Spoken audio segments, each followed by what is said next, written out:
Yeah, I hate those. I hate their stock applause. I just way better. I do like these. There we go. Is the same chat like for the vertical and horizontal? Is it the same chat? It should be. I see they adjusted the vertical also a little bit so we can actually see both our faces. Yeah. Nice little improvement. What's up, everyone? Welcome to the Aftershow Podcast. We are officially 2 weeks away from Christmas, and we just had a crazy week in gaming. Of course, we had the biggest event, officially bigger than the Super Bowl by a lot. Actually, crazy thing how far gaming has come, where the Game Awards is being watched by 150 million people. But that is where we are. That is the state of the industry right now, and it was a show worthy of the hype. Almost 10 out of 10 show. Definitely there was some stuff obviously people wanted to see that didn't show up, which is always the case, but disappointing there was no Rise of Hydra or Wolf Among Us. But I think by far the biggest disappointment was the One More Thing, which we'll get into. We also talk, of course, about the other big surprise at the show, which some of us knew was going to happen ahead of time, but we didn't know what it was. That was the Deadpool reveal.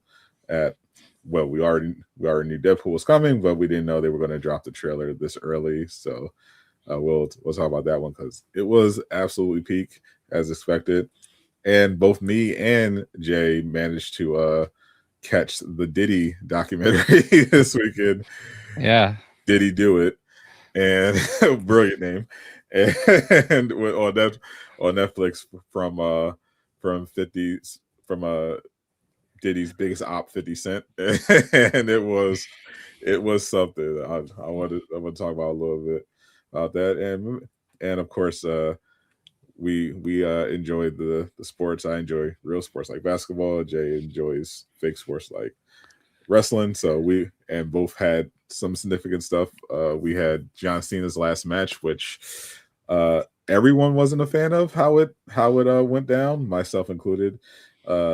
Also, the Spurs managed to stop the Thunder's historic win streak in a crazy game, which I actually watched on Amazon. Amazon is actually really people gave the NBA crap about the Amazon deal is bad, but say what you will about all the different places you have to. The Amazon presentation is actually fire. Like it's actually really good. Watching it in the Amazon app, watching games is legitimately fire. So we'll yap about that as well. First, what's up, chat? Geo is first. Congratulations. What's up, Bob and Cole, Old Man Eastwood, Travis, who also you'll be happy to note has finally got educated on the greatness of Smallville. He's currently binging it right now, and he quickly learned that he's been wrong all these years. That Erica Durant's is a smoke show. I don't think he got there yet, but he did learn that Michael Rosenbaum is the best Lex Luthor. Oh yeah, and Superman is actually awesome when he has great writers. What's up, Gabe? Welcome. Always love to see your name, not your face. Do do not have any idea what Gabe looks like. What's Hmm. up, Creeper Boss? Hate that name still, but we appreciate you hanging out. Creeper All right. is the homie. He is the homie with a name that that throws me off every time I see it. As soon as I see Creeper, I'm like, ugh. And now when I see Creeper Boss, I think of Diddy. So it's even worse. Poor Damien. What's up, LCM? What's up, Patrick? Appreciate y'all hanging out. What's up, Nava? Just checked in. Welcome. Appreciate you hanging out, Nava Flow. All right, so first things first, I guess we want to talk about the Game Awards because oh boy, it fortunately wasn't great for me personally because I had some technical problems. Upgraded my computer since then, so hopefully everything is good there. But the show itself was fire. I knew a lot of what was happening beforehand, so not that many surprises for me in terms of like reveals. Like I knew the statue. To me, the surprise was actually seeing the stuff. Like I knew the statue was Larian's, the new Divinity game. Right. I knew that Control 2 was called Control Resident and was probably going to be shown. I knew that there was going to be 2 Star Wars games shown, one that ends with Racer and one that ends with Old Republic that wasn't Knights of the Old Republic. But actually getting to see it, I was like, whew. I know Jay is sad. I was like, I know Jay's going to be sad. I'm fine with it. But I'm fine with it. I'm fine with it. I mean, I'm jumping right into it. All right. Because I'm fine with it. I don't know what we're doing. Obviously, I don't know. I know it's in the universe of the Old Republic, but it's apparently not directly related to that story per se. So that's fine. You can do whatever you want. It's a whole. I mean, there's these huge blocks of time. You can just do whatever you want. Yep. I do hope that it is. They said it's a spiritual successor, so that tells me we're probably not going to be dealing with any of the Revan arc. But it looks fantastic. Like that's all that matters to me. I'm very excited. There have been some rumors that KOTOR and even a KOTOR 2 are still actually alive. I'll believe it when I see it, but that game at first I actually thought Fate of the Old Republic could absolutely be a KOTOR 3, if they really wanted it to. And it looked like that was Bastila. It could have been anyway, but it's probably not, it looks like. So, but it did look like her very much so. And that's what I was hoping it was, because they've done, there's a Revan book that is basically supposed to be KOTOR 3. And I hate it. It was Drew Carpesian. He wrote it. He did a lot of the writing for KOTOR and KOTOR 2. He should have been the right person to do it, but I hated it. I hated what they did. They basically put him in stasis for, a million years, and it was like 200 years. And then it flashed forward to the Old Republic. There is a quest in the Old Republic PC game where you go find the fate of Revan and everything. And but I mean, that looks like it could have been Bastila. So yeah, but it's not. It appears like it's not, and that's fine. I'm good with it. So yeah, except for the fact that we might be old by the time it comes out. They said before 2030. Yeah, Jason Schreier, I believe it was Jason Schreier. He said that the studio that's making this was just formed last year, and the game would be out. He said 2030 would be like a stretch, even like that would like be the absolute best case scenario. So we may be looking at 2030, 2033. But Casey Hudson came out and said no, it'll be out before 2030. So Casey Hudson thinks it'll be out before 2030. Yeah. So and when I read the press release after I was reading through it, I'm like, I tweeted, oh, this is not coming until at least 2028. And that's fine. People get so mad when games get announced early, and I just don't get it. Like, what are you mad about? That you know the game exists and what? You have to wait? Big deal. What does it matter if you know it's coming or don't know it's coming? You know? Yeah, I think it's good. I think it's yeah, in particularly now, like I'm not a person who complains too much. The only thing I took an issue with was like the example of the Wonder Woman game where they announced it and they literally didn't have an actual game. Like, but I understand why they did it, because the studio was in turmoil. They had the leadership had just basically just jumped ship because their game they've been spending 4 years on got canceled by the execs because it didn't have a popular IP attached to it. So I understand why they just like we have to just announce something, so we have something. So I understand if people were annoyed that the Wonder Woman game basically didn't technically exist in any way when it was first announced. But in general, I don't care, especially since we got to a point in the show where I was like, I don't think they have enough room in 2026 for any more announcements. Like this is actually getting ridiculous. Like I was good to a point where I'm seeing games get announced in 2026. I'm like, you just move the game, bro. There's no way anyone's playing this. Like, there's too many games already, and they just kept announcing more games. And that's what I feel weird. Like when I see like there's just a million games in general, and it's like, really, all right. So you're paying for I heard the ads like $1 million for a 3-minute spot on the show. $5,000 per second. Yes. Jesus. and I'm just thinking to myself, like, okay, I know everybody believes that they're making the greatest thing ever, but like, I don't know, man. Like I find that people are like less and less willing to buy video games. Like, obviously I had a bunch of tweets that like did numbers about Lego Batman, and like just watching the discourse around everything, like that has nothing to do with me. I was mostly good. Okay, except for that one guy that tried to tell me like what I know, and I'm like, nah, fuck you. But I was like mostly good about it. I just ignored it. I like answered like genuine questions, but like there are people like, oh, I ain't spending $70 on that. I'm like, brother, you're gonna get 50+ hours out of this video game. You wouldn't spend like $1.25 a minute for entertainment, or an hour, I should say. $1.25 an hour for entertainment. What are we talking about?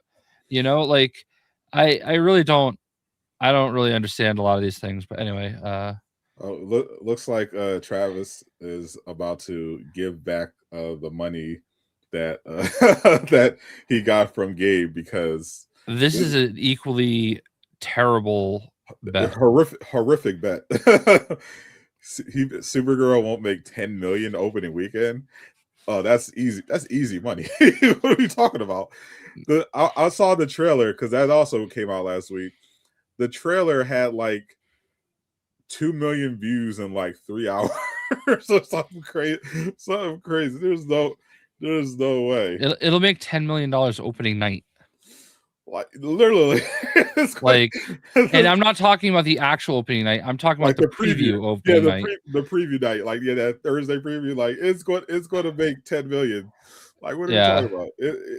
Supergirl is going to make at least 100 million opening weekend. Like, I'm pretty sure Batgirl made 10 million and it didn't even come out.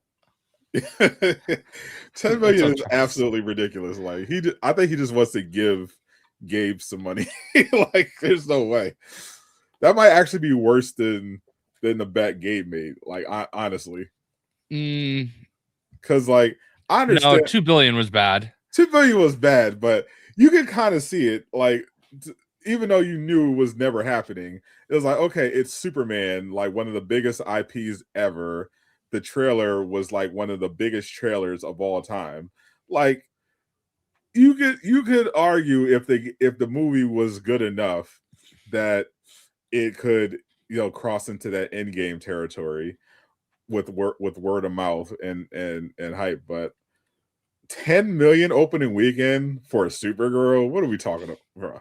10 million? That's like that means it would be worse than Borderlands movie. Yeah. like what? And objectively, objectively, it looks fantastic. Like I don't understand. Like, if it looked like bad, I would maybe understand. But even if it looked bad, I think it would still make $10 million. It would make it's going to make probably 50 to 100 million just from Jason Momoa being in it. Like, right? Like, what are we talking about? Like, even Street Fighter is going to make 10 million opening weekend, and that looked ass. I actually thought that was a pretty good trailer. I don't like Cody Rhodes did look pretty bad as Guile, but I don't really know how you translate that in general. I think the only the announcement the stuff they did afterward was definitely cringe, but I thought that was hilarious. I liked it. I don't care. Like Andrew Schultz, that part where Andrew Schultz was hilarious. And then I don't know if you saw, but Uncaged Games tweeted a little clip, and like literally every Mortal Kombat actor was responding to it. And I thought that was great. I think that was the best part. The rest of it was cringe. Well, they were great, but I mean, I just think that was such great cross promotion, and I think it would be really funny if they kind of like went back and forth like that in the media. That would be great. I'm sorry, the movie may be trash, but I thought that trailer was fun, and maybe it's just because of all the people. I think the best part about the trailer was the fact that it was leaning into the video game origins and aesthetic, and was like, okay, at least we're going to have fun with it and not take it seriously. But it looked ass, and some of the casting was just egregiously bad. Like it just did not look like. As soon as I saw Bison, I was like, oh no, I'm out. That was David Dash whatever, right? Yeah, he's a good actor. As soon as I saw him cast, I was like, that's not Bison. I don't understand though, because like they did what's his face, that was Gomez Adams in the other one, and he was great. I wouldn't have ever pictured him as M. Bison.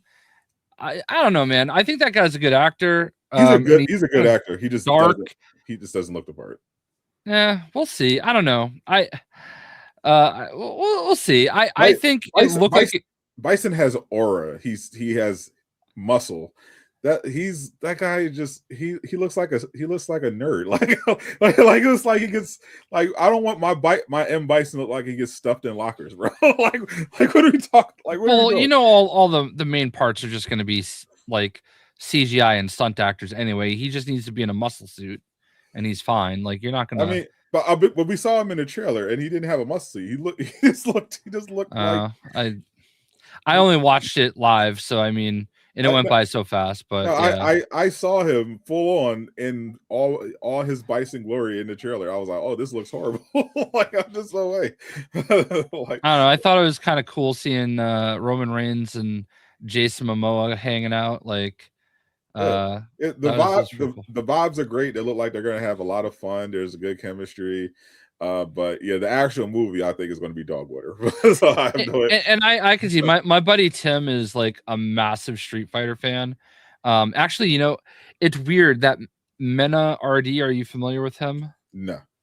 He was one of the guys that was like up for Gamer of the Year award or whatever, like the Player of the Year.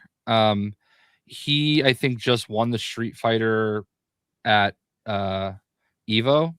And apparently he lives near us. So my friend Tim is friend with him. And he keeps trying to get him to like, he's like, oh, you want me to come over with Mena and we'll play some Street Fighter? And I'm like, no, I don't know. I'm fine. And like, but then I just realized, oh man, this guy's really big. Maybe I should have taken him up on it. But anyway, but yeah, anyway, Tim texted me immediately and was like, dude, this is fucking ass. Like, this looks like so bad. I'm like, I don't know, man. I thought it was funny. I thought it was fun, not funny. Fun. And I thought the banter of everybody on stage was fun. And I just thought it was cool. I mostly thought it was cool because, like, imagine that many people at the Video Game Awards, you know? Like, those are some decent names there, you know? Yeah, there was no doubt about it. They definitely had a lot of fun there and big cast, but in terms of the actual movie, I was like, oh, this is gonna be horrible. But you know, it could be. I don't think it's gonna top the old live action Street Fighter movie in terms of being horrible. But I think it's gonna be bad. But it could be like one of those things that where it's it's so bad that it's like fun. It's like a good. Yeah. It's like a good, like there are levels to ass, and and I think this could be fun ass. Like, Well, look, it depends on what they do with Cammy. yeah, yeah. She looked. We saw a little bit of Cammy. Her and Chung Li look really good. So I'm not complaining about that. They nailed those castings. But the rest, some of them were like, I don't know. I don't know about that. But yeah, the rest of the show, I saw.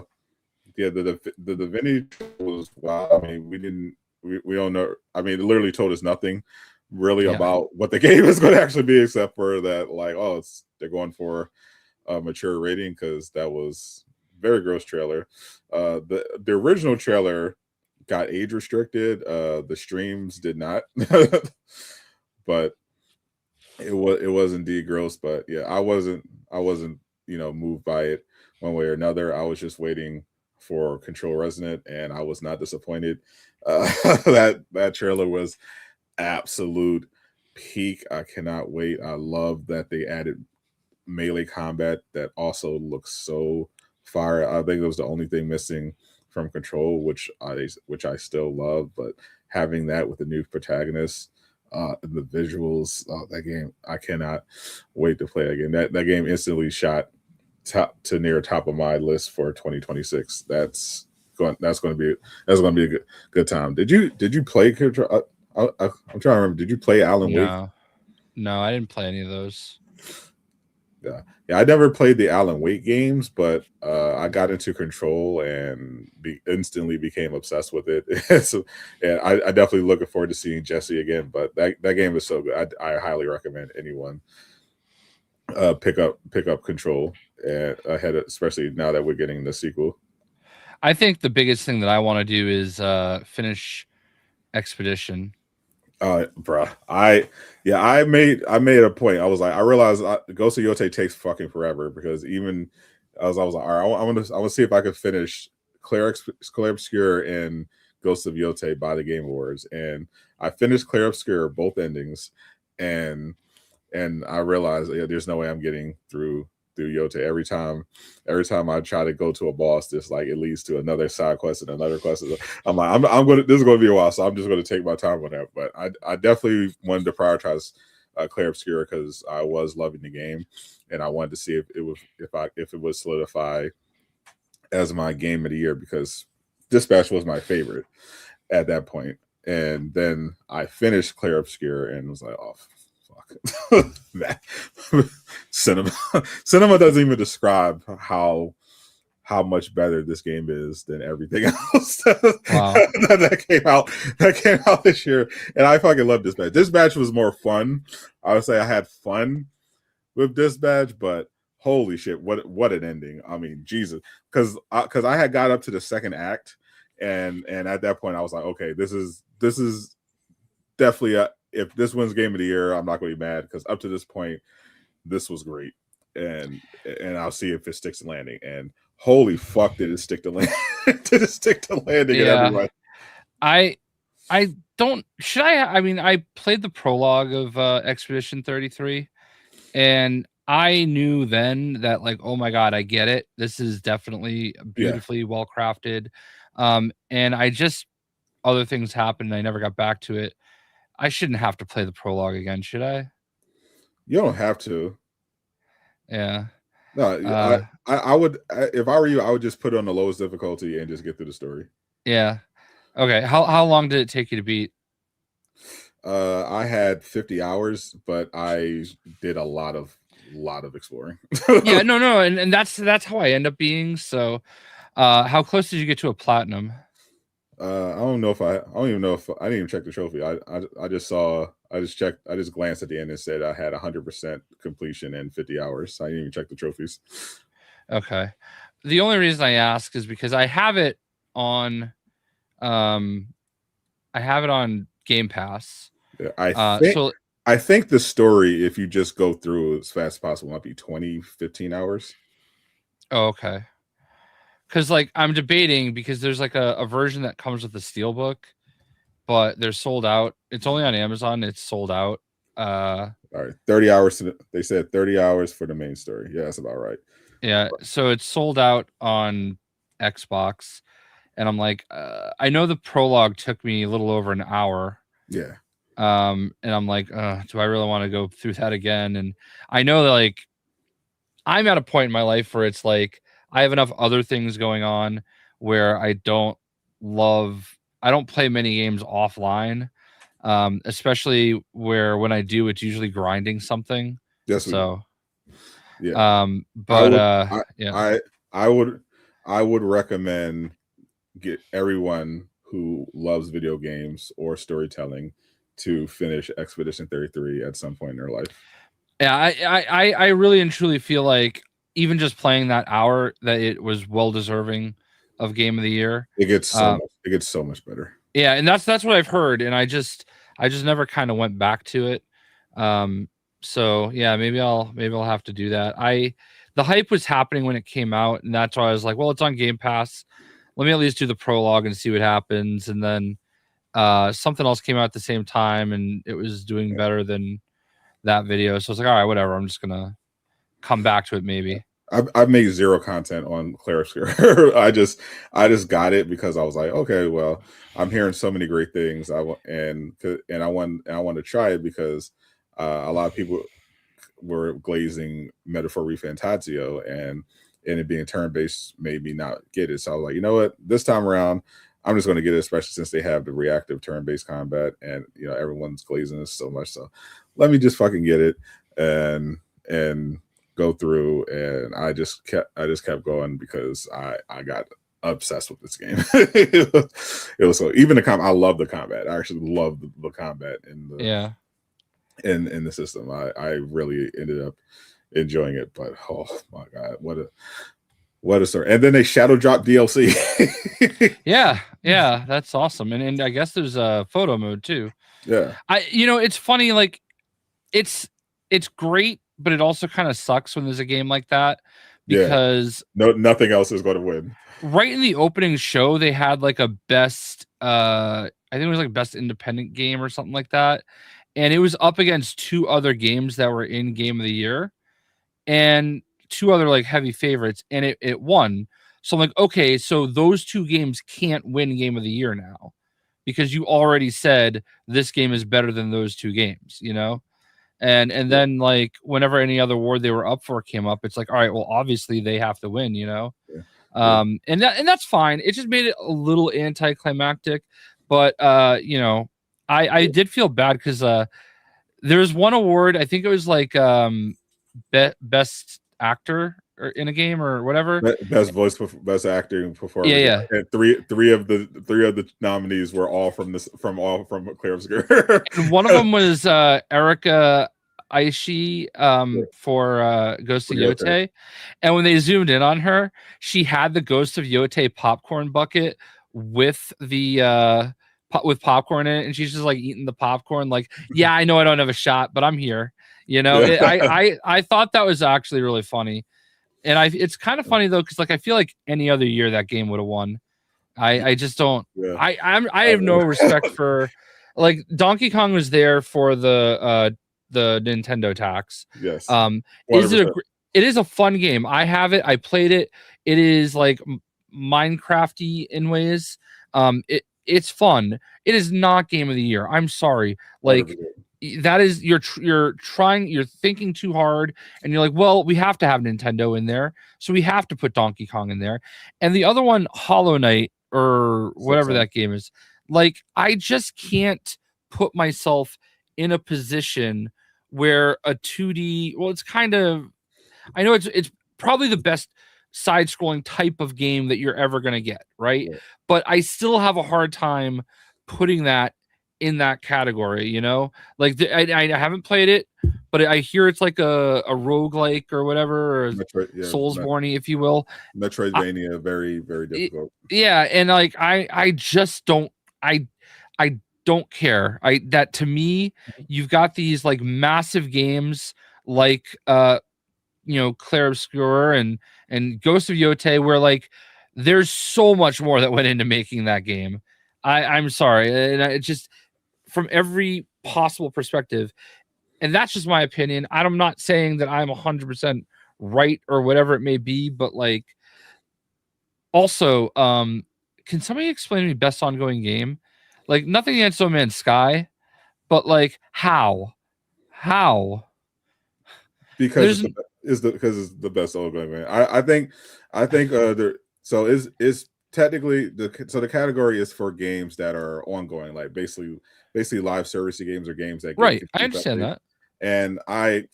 And I say that it makes perfect sense that No Man's Sky won because it's been the transformation that game has undergone since launch has been like inspirational. And the fact is the game consistently, despite it being an actual indie game, very small studio, but the scope of the game is unlike literally any on the market. And they consistently release huge, and I mean huge expansions that improve the game in every way, and they don't charge any. Like, in fact, every time I see a new No Man's Sky expansion, I immediately go on social media and check the comments, and under every post talking about the expansion, it's just people begging the devs, please let me give you money. stop giving us all this stuff for free. Please let us pay you. And I guarantee there is none. I for sure I know based on those nominees, none of them have community reactions like that, especially Fortnite. So for that alone, I think it deserved to win. But like I don't hear any. I follow Sean Murray, and I have since like before the game came out. So I see lots of No Man's Sky in my feed because of him. All right, but I feel like there's no buzz around it. Like Marvel Rivals came out, and for the first like 2 or 3 months, it dominated, like outright dominated. Okay, Oh, yeah. and it's obviously tapered off a little since then, but it's still like, and granted, obviously it's something that we're very invested in, but I don't know how, if that doesn't win, Fortnite doesn't win, because Fortnite again had just a mind-blowing year, and like they're still putting up amazing numbers on everything they do. They had a whole Fortnite mini season, or Simpsons mini season, you know what I mean? And they've got these like mega events, and it's just wild to me. And I appreciate and understand like what No Man's Sky is doing. And I'm not saying that it's like it's undeserving of recognition. I can't see how that just feels like one of those like It Takes Two things. You know what I mean? Like I don't think that had a shot of being game of the year, but it feels like, I don't know. It was a massive game. No, I understand that, but like I just don't see that as like, I just didn't feel it. I wasn't feeling it, man. And I just feel like there's some games or anything that what's his face does, like Death Stranding. I had a deep suspicion that Death Stranding was going to win game of the year because it's Kojima, and that's Jeff's guy. I didn't think it had a chance in hell. Well, I mean, Jeff's bro love with Kojima, like I Jeff's been literally glazing Clair Obscur since this first trailer. Sure. I was like, there's no chance Death Stranding was winning.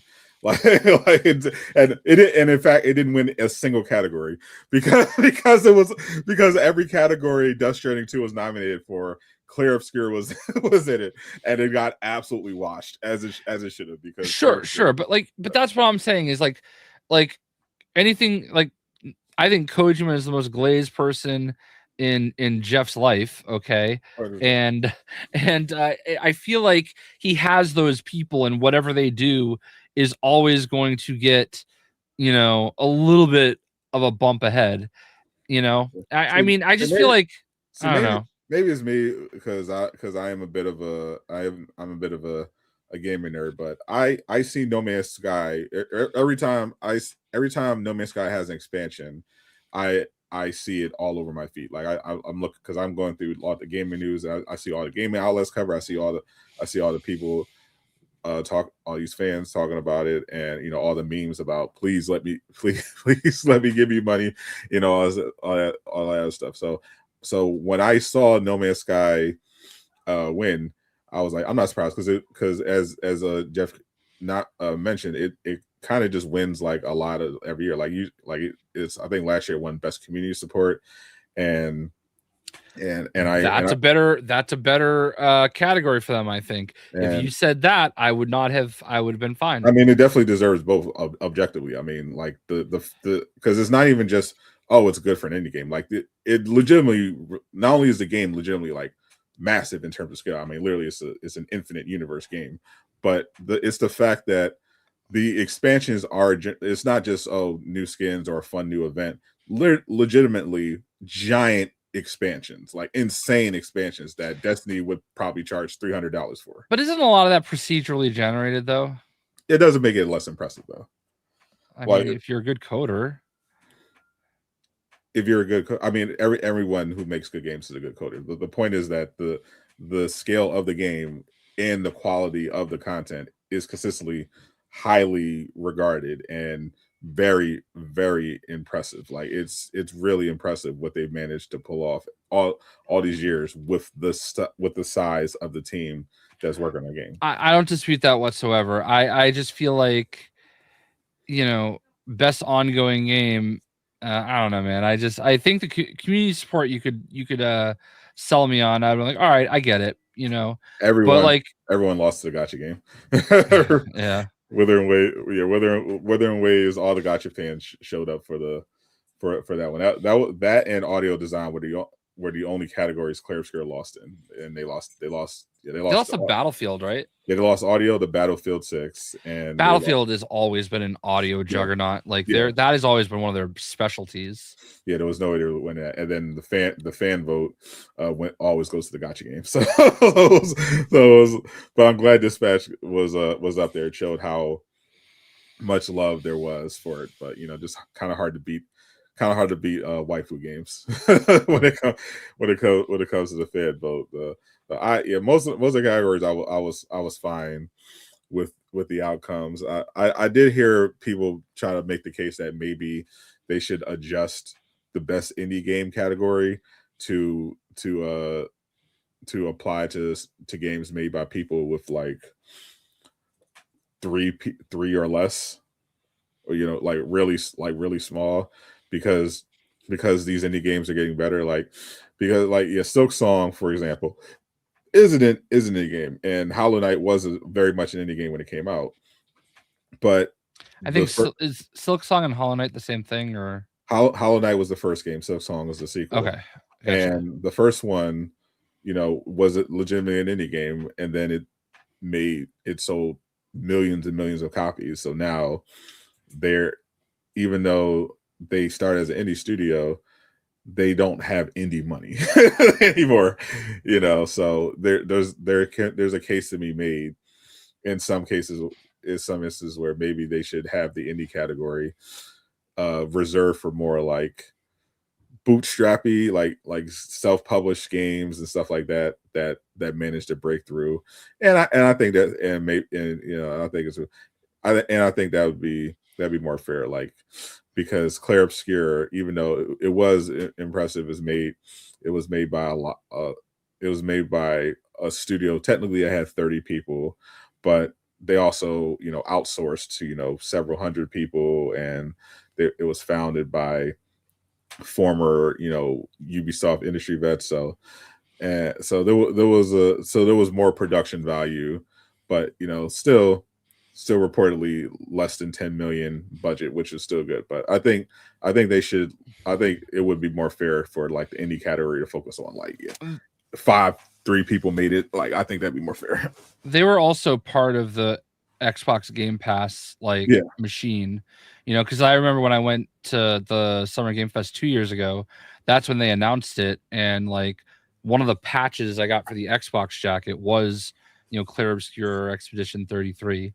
So not even looking at the finances, just literally like if the game is made by, I say a good cutoff would probably be like maybe 10 people or less, make that the cutoff for the indie category. I think that'd be fair, because Clair Obscur would be fine. Like, and you could just make a new category to account for non account for non-AAA games. But I feel like at this point the indie category might need a little bit of an adjustment because there were a lot of indie. I felt like Dispatch should deserve debut indie game, but it was just like it's up against Clair Obscur. Yeah, but I don't. I know that Dispatch is an indie game, but I think they're in the absolute same boat as Clair Obscur, though. Like, sure, they're also backed by Critical Role. You know what I mean? So it's that's true. So maybe give them another category. And I'll be fine. I'll be fine if like another smaller game, like what was it, like a Schedule 1 was a big one last year. I think that was a self-published game that was like a massive hit, and Balatros, before. So yeah. So I think the indie game or Killer Bean, I think the indie game category should probably go to games like that, and then have something else for your Hollow Knights, your Clair Obscurs. I think that would be a little more fair. But I think overall, like, I'm glad that Dispatch got the acknowledgement, and I hope they do a season 2 announcement soon. It's gonna be wonderful whenever they drop it. But the disappointment was definitely Rise of Hydra not showing up again. So this is now a full year of nothing new revealed, just multiple delays instead, and one gameplay leak from a build 3 years ago. So red flags are going off, I'd say. Yeah, there was nothing. Other than Deadpool in Rivals and a small ad for Cosmic Invasion and Invincible, and it was basically for superhero Marvel. Yeah, for superhero wise, it was just Rivals, the Cosmic Invasion, and Lego Batman and Invincible versus. And that was it for all the superhero games. I have to say, it was really tough knowing the info for Lego Batman.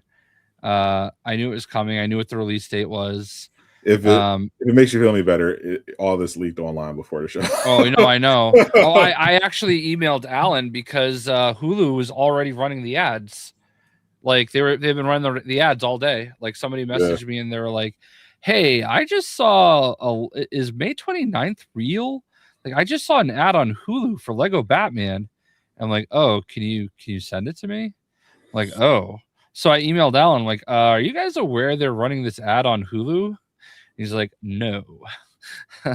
So yeah, that obviously took. But I actually was a little disappointed in a way because they didn't even mention the good part during the ad, like which is that like they mentioned play early with the deluxe edition, but like they didn't even mention the play with Joker and Harley Quinn in the season pass. You know what I mean?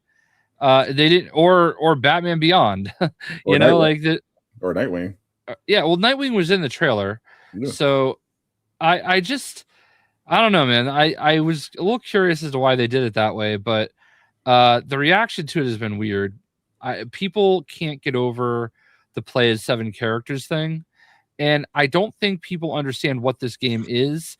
I understand what, like, listen, I too was skeptical. I too would prefer to unlock 250 characters because that means I'm going to get like 250 videos out of it.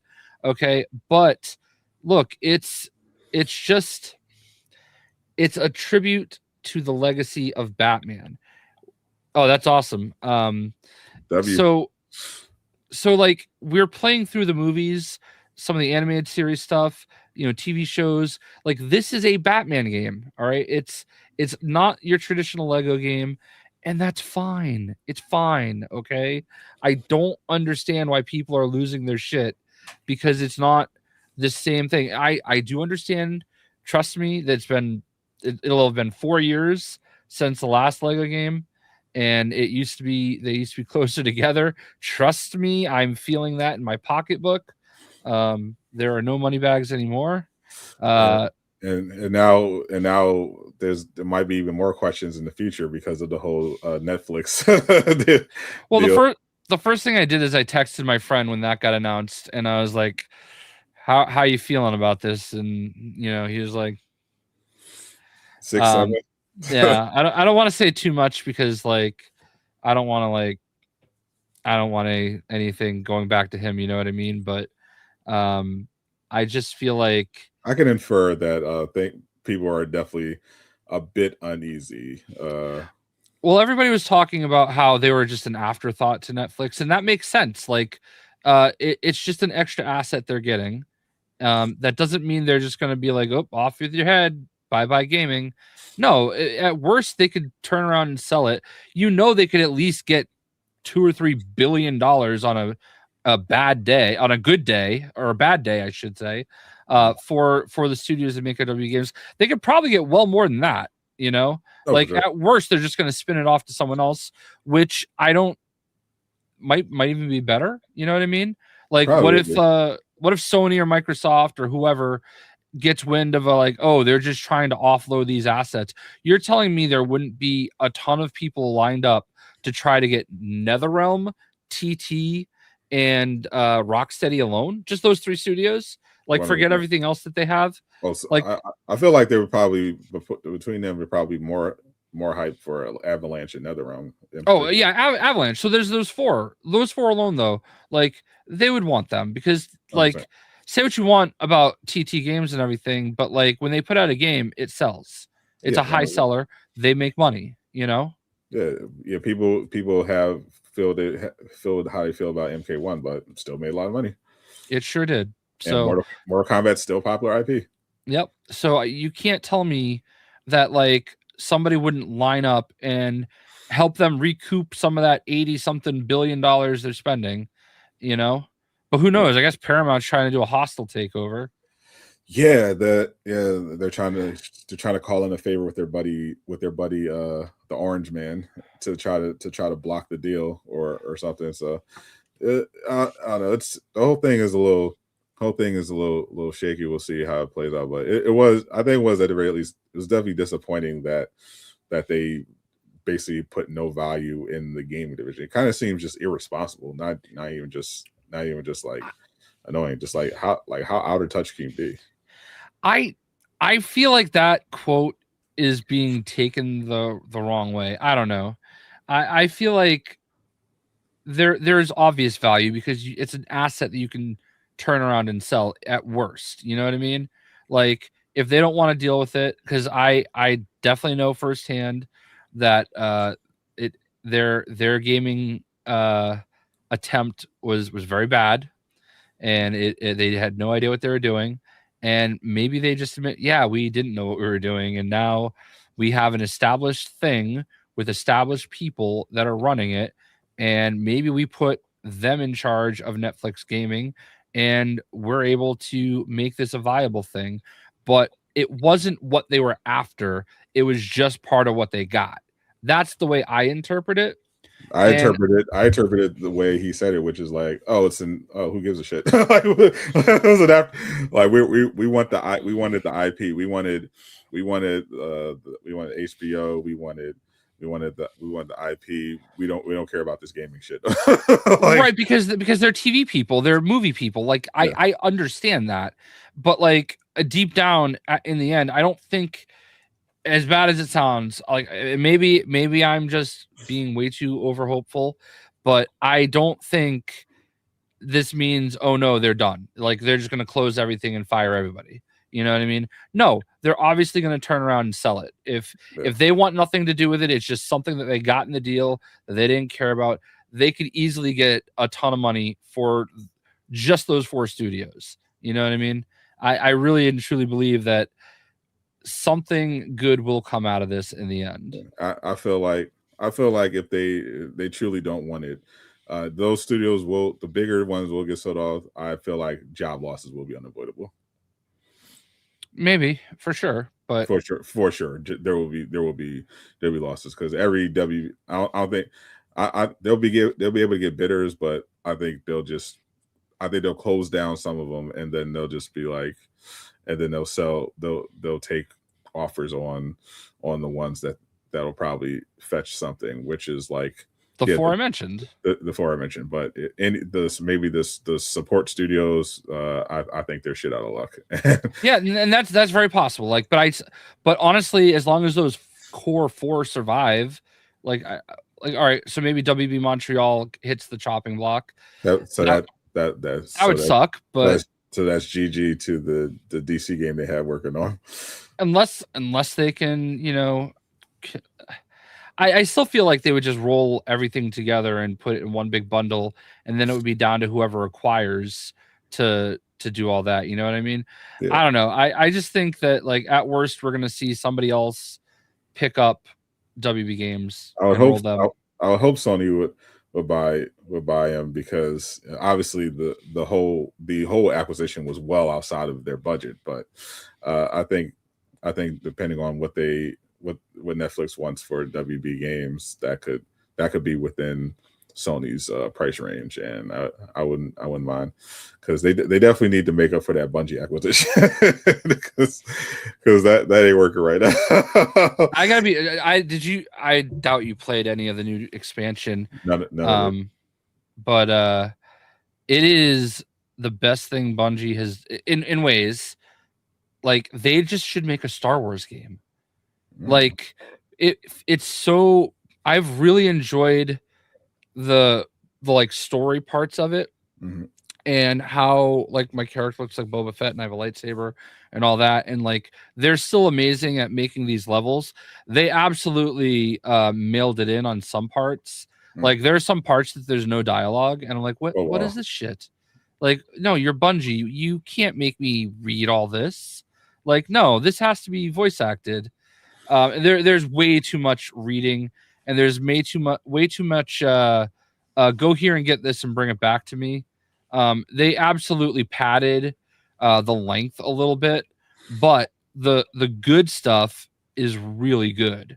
And like, the battle between this Dredge and Bale guy, like, it's a great Star Wars feeling story, and I would literally scrap Marathon and just try to license a Star Wars game and make a Star Wars game. Like, they're also apparently doing Destiny 3. Yeah, they should be. I mean, like, everyone's like, oh, they can't do it. People invested too much. They will never do it. I'm like, yeah, okay, but people invest a lot in every other game they've ever played, and when the new one comes out, they go play it. Like, enough with that. You know what I mean? Yes. Yeah, it was Destiny. I feel like Destiny 3 was obvious the second it got bought. This is good DLC. Yeah, I understand what you mean there, I guess, but like if they were able, like, this, I swear to God, I think it's so good.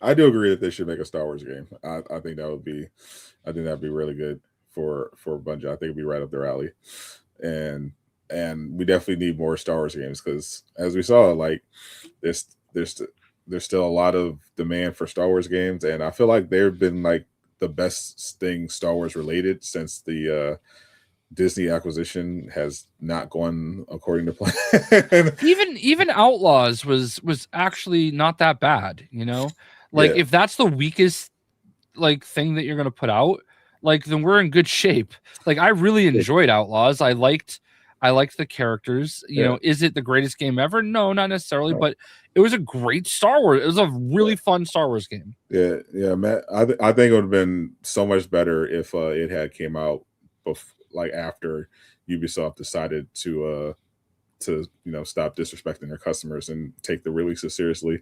But unfortunately, it took Star Wars Outlaws underperforming for them to be like, oh yeah, let's actually take time to polish our games and make and put out a good product. But even despite that, I thought the bones of it was really good. I thought the story was great, especially as it got along and you got off that the second planet. The second planet is where when you got off the second planet, like, because the starter planet was solid. I think it was a good intro, and then the second planet kind of was good, but it was definitely a lot of padding there. A lot of Ubisoft open world bullshit. But when you got off of that planet, that's when I thought it picked up. And even then, I thought they did design the open world. I thought they nailed what it should feel like to be in a Star Wars open world. It felt lived in. It didn't feel like there was just a bunch of emptiness and random. Like I thought that they did a really great job of building that world, and I would love to see more open world Star Wars games in the future. Just Star Wars games in general. Like the racing game looks fun. Fate Republic is an action RPG, so definitely right up my alley. We're getting Jedi 3 soon. Hopefully Star Wars Eclipse turned out good. It had some development problems, but it's still going strong, and I think that one has a lot of potential. So we're good when it comes to Star Wars games, and even Tomb Raider. We're getting back-to-back Tomb Raider releases. Crystal Dynamics finally ready. It's funny that you mentioned that, because I had two things to talk about with Fate of the Old Republic, and this is coming, and it's because it's already apparently starting with Tomb Raider. That we're gonna get the it's woke with Fate of the Old Republic if that character we saw is the main character. Oh no, a female protagonist. Oh, I mean, yeah, that goes without saying. But I saw a tweet today where Grums is talking about how Lara Croft is not hot. I mean, she was objectively hot in the trailer. I know that there was concern because of a crossover, but they objectively made her attractive. yeah, absolutely. I was like, that was never a question to me.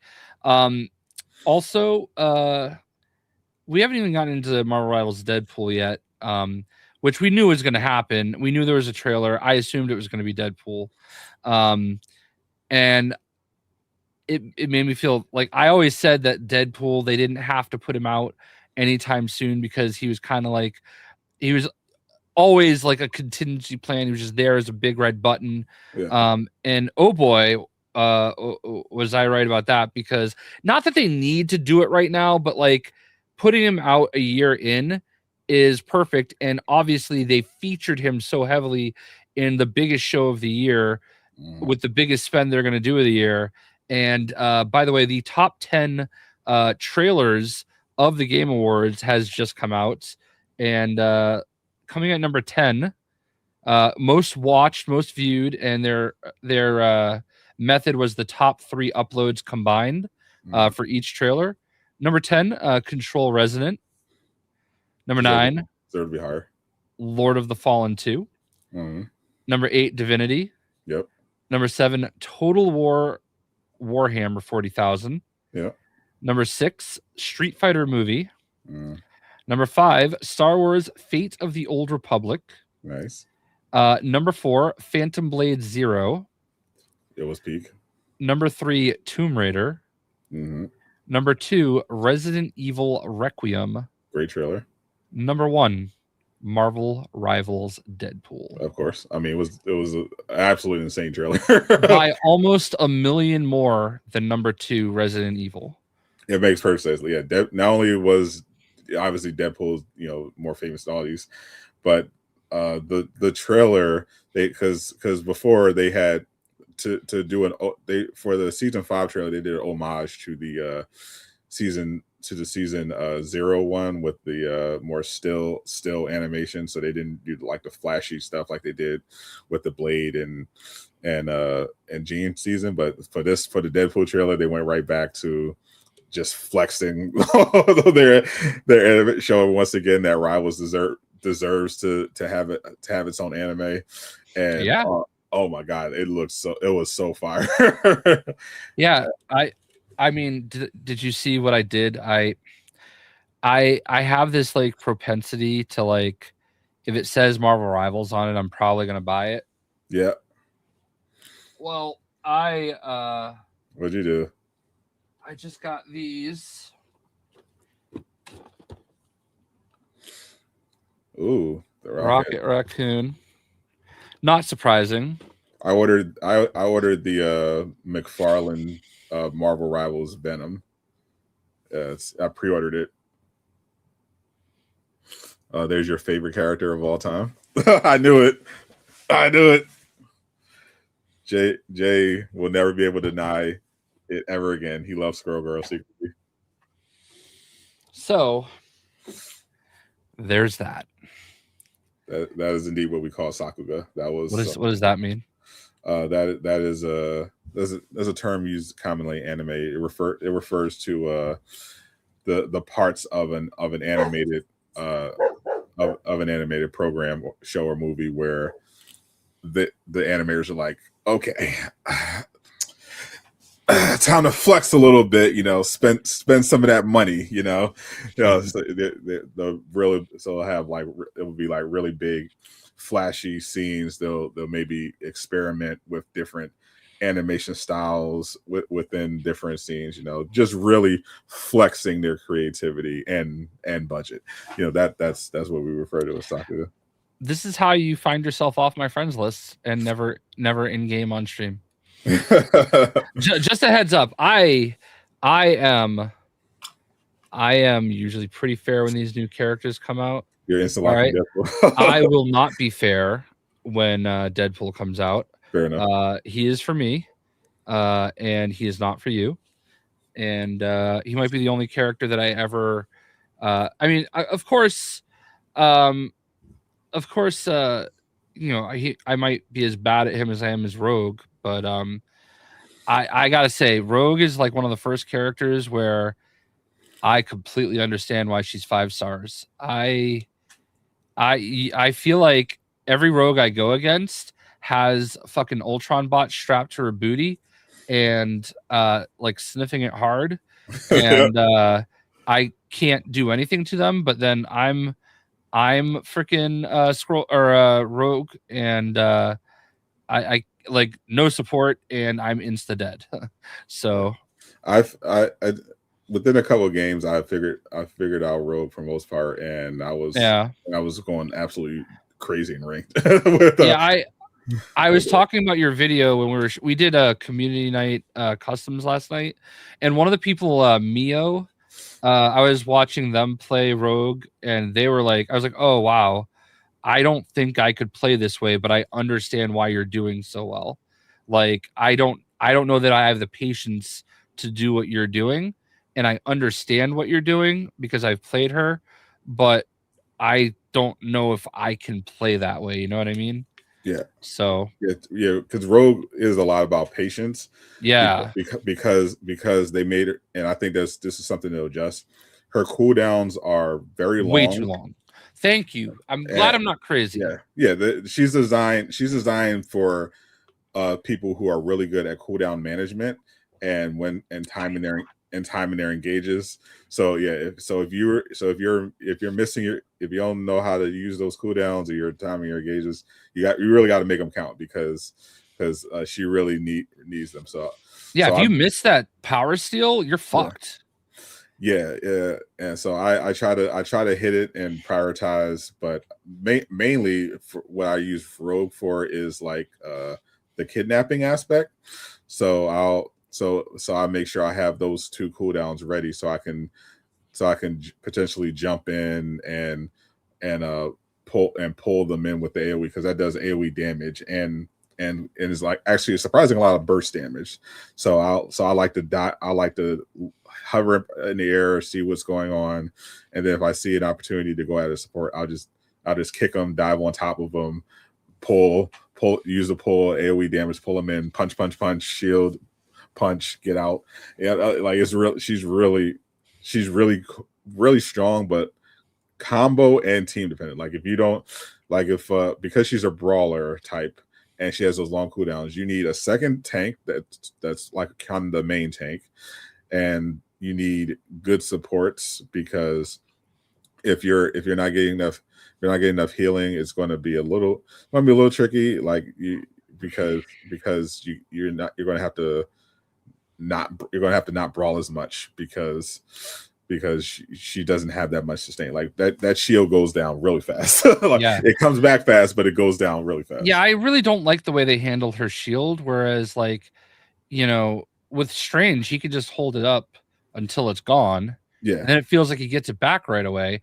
With her, it's just on a timer, and then like you're screwed. I don't love the way she's designed, and I thought I was for sure ready to come in here, and I was not going to be very aggressive with my feelings on it, because I know I watched you play for a bit, and I watched Mio play last night, and I know that she can be used really well, and Yeah. I know that I'm doing something wrong, but I also still feel like I don't love the way some of her design is, and the way that, especially the cooldown. The cooldowns are way too long.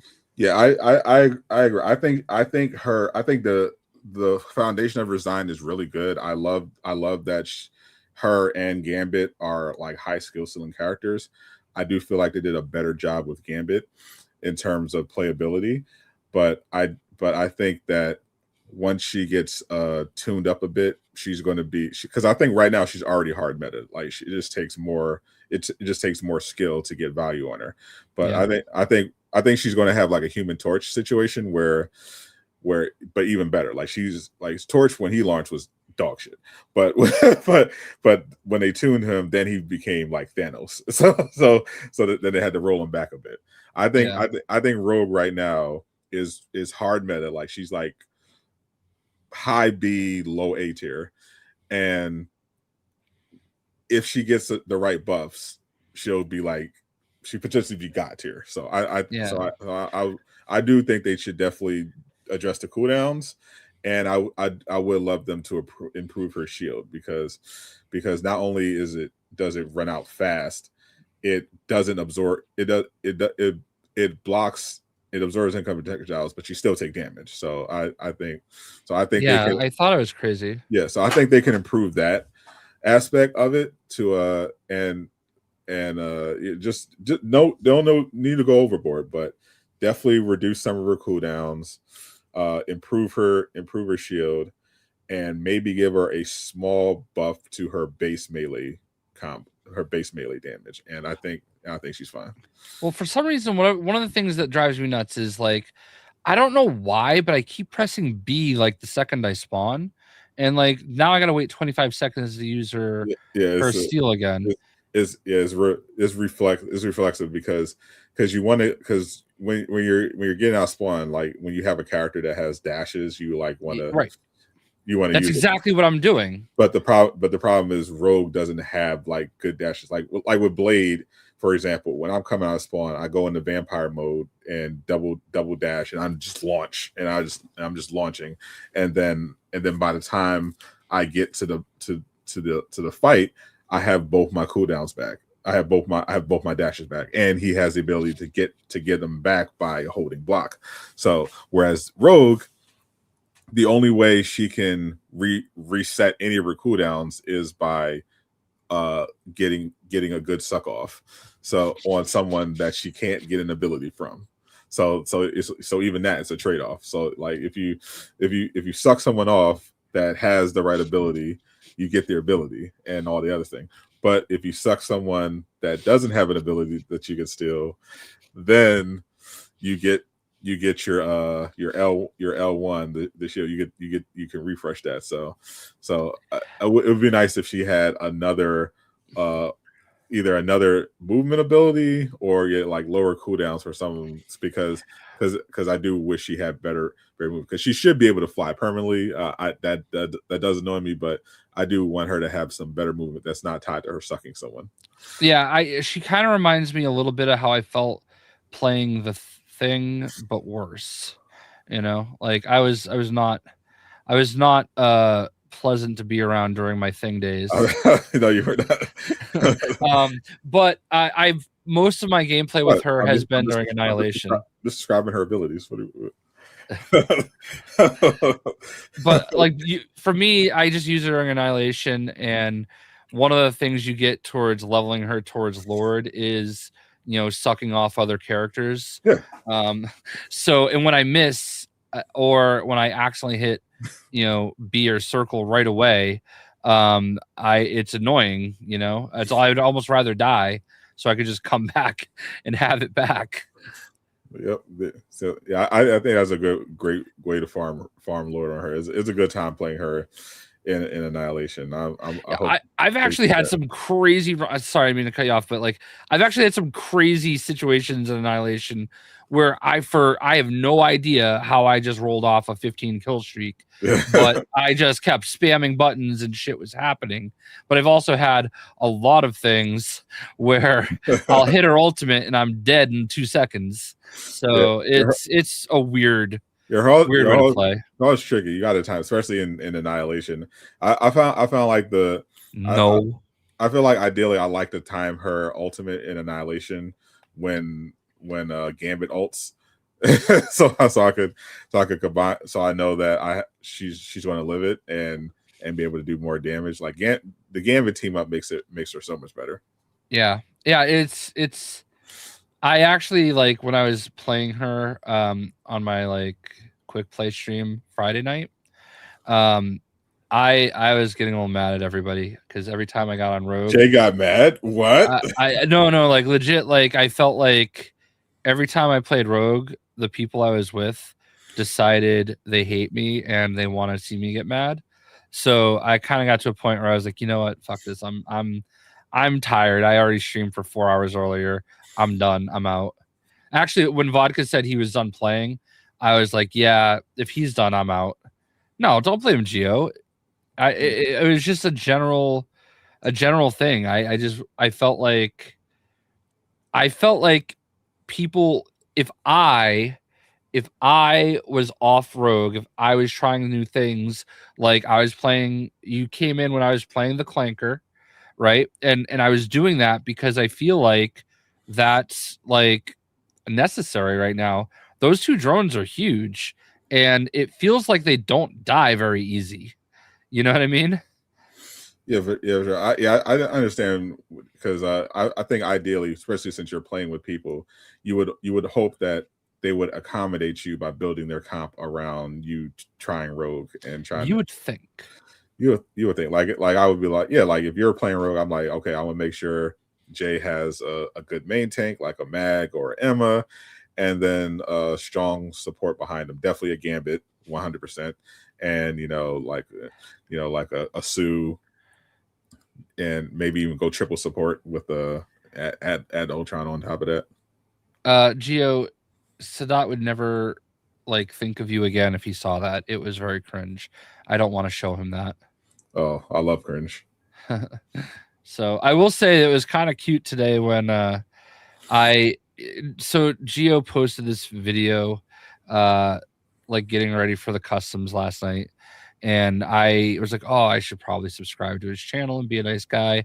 And apparently Geo went to his mom and let her know, and she said, oh man, it's like early Christmas. And I was like, oh. I'm like, that's kind of cute. And like that is cute.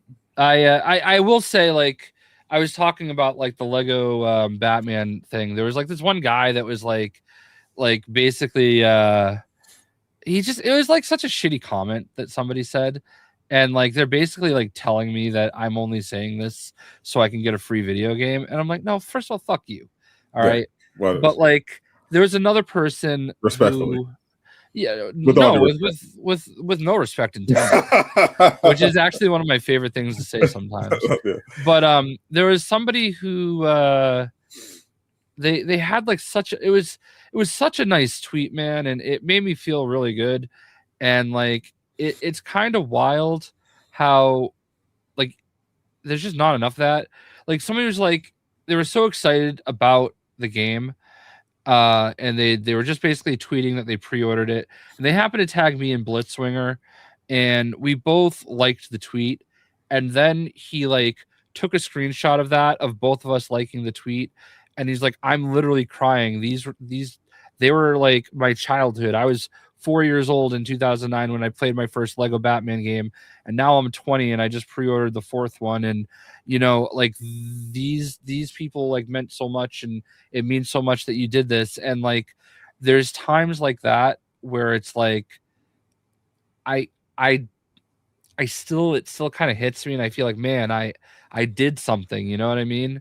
Like I don't think of myself that way, and I don't like, I know who I am, but I never like carry. I don't feel like I carry myself that way. And maybe I should, but You're I humble. also We call you Humble Jay behind your back.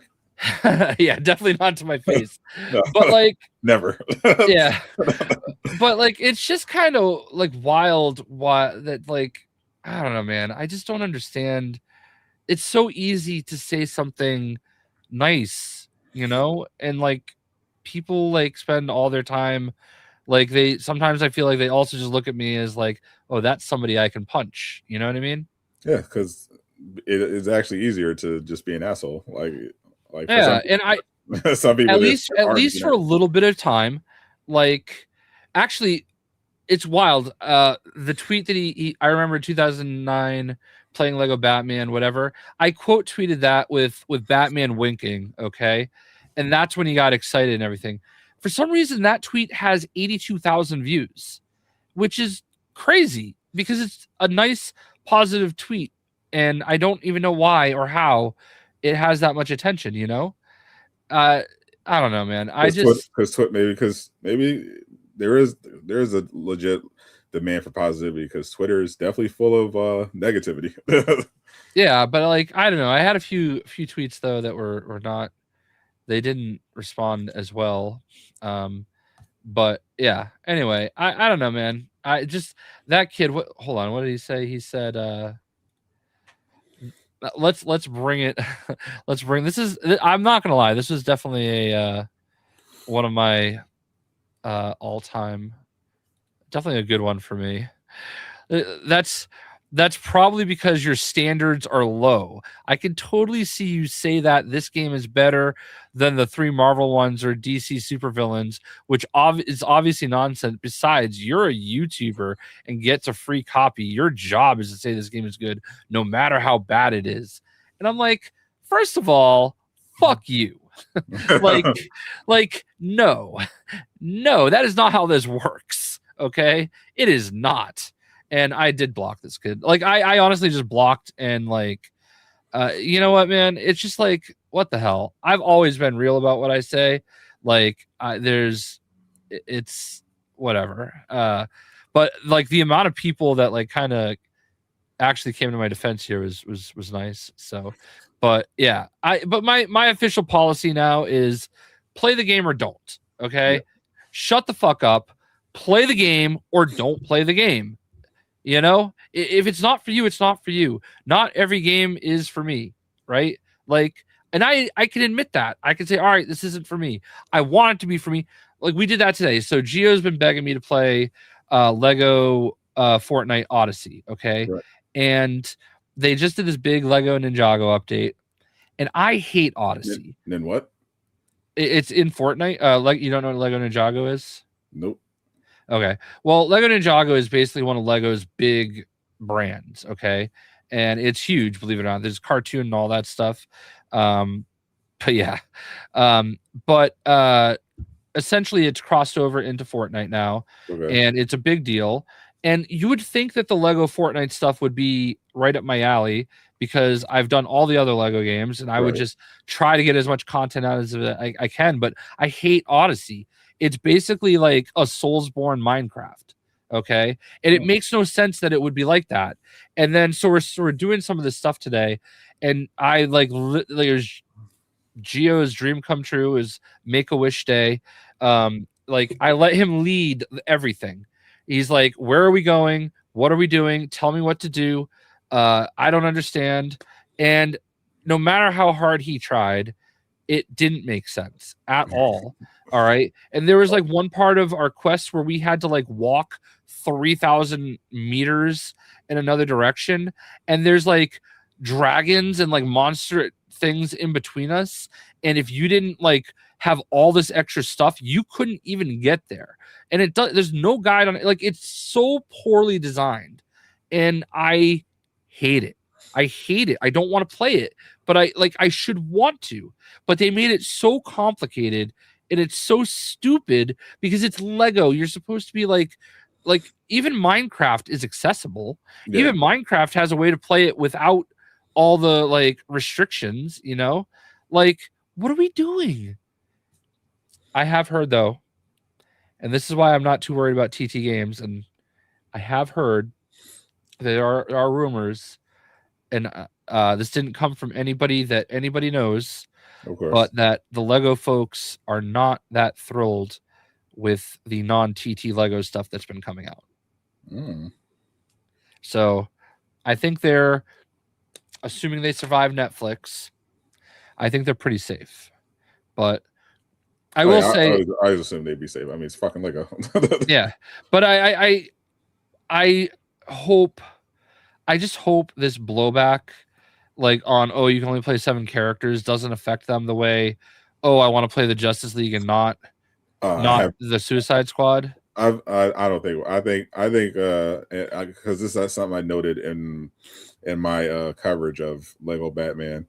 There was it seemed to be a lot more. Not only was it in general well received, but it was more well received from people who don't typically play all the new Lego releases because of how much it looked like a Arkham game with the free flow of combat and the open world design and everything like that. It looks like a fun game to play, even if you don't typically play Lego, which I think is important. It is going to drive those sales.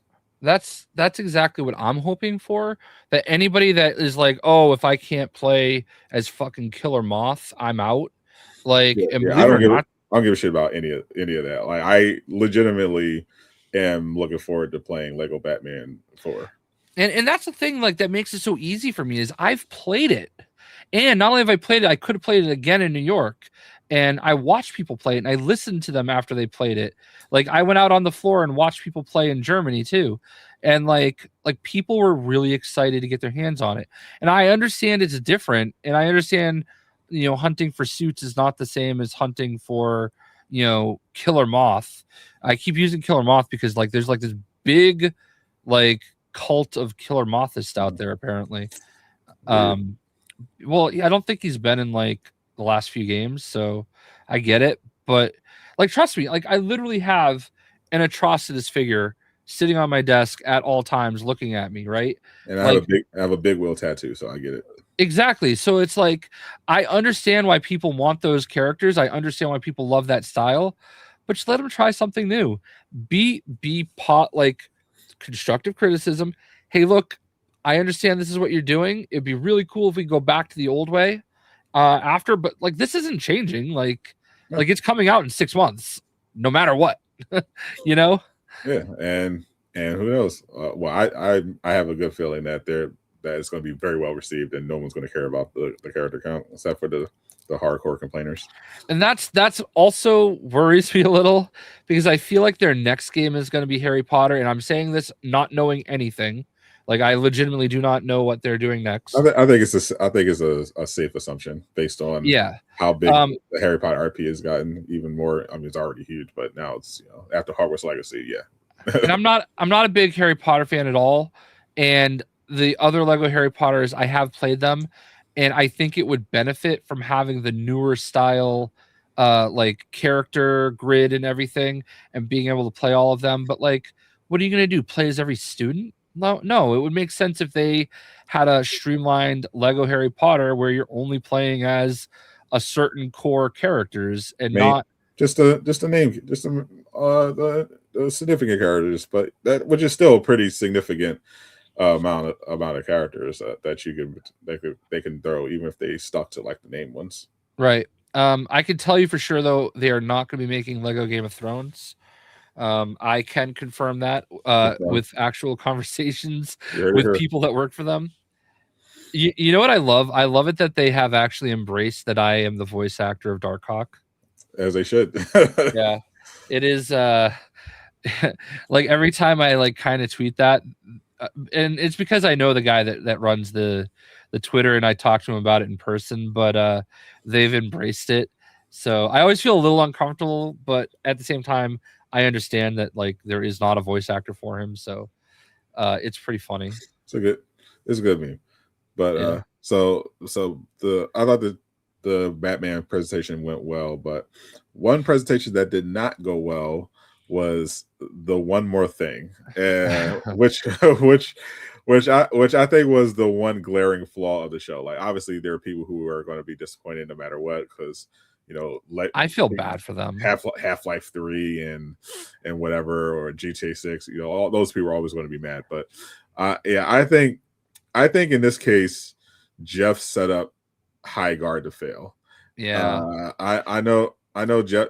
People sometimes say he's overhyped things. I think, and I understand the strategy behind kind of front loading the show with big reveals, but I think in this case I think they did is a service, because not like, granted, I didn't think Highguard looked terrible. It didn't look like anything I was particularly excited about, but I did think it looked could be a good time, especially if it has like a single player campaign or whatever, or a co-op campaign. But I don't think it's going to. But when and it was always like, okay, so this is the final reveal, but then there's a one more thing. And then when the one more thing didn't come, I was like, oh, there's no one more. That's the one more thing. They haven't been doing it lately.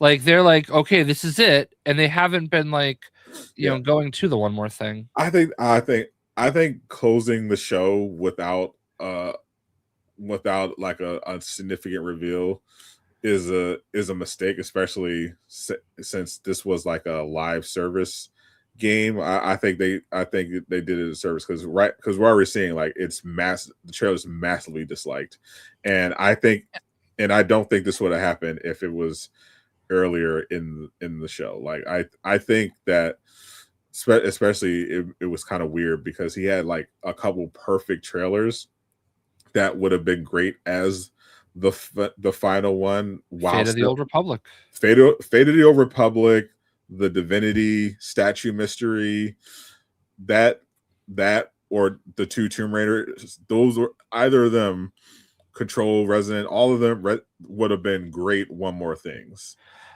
I wonder though, was that the one more thing because they paid for it?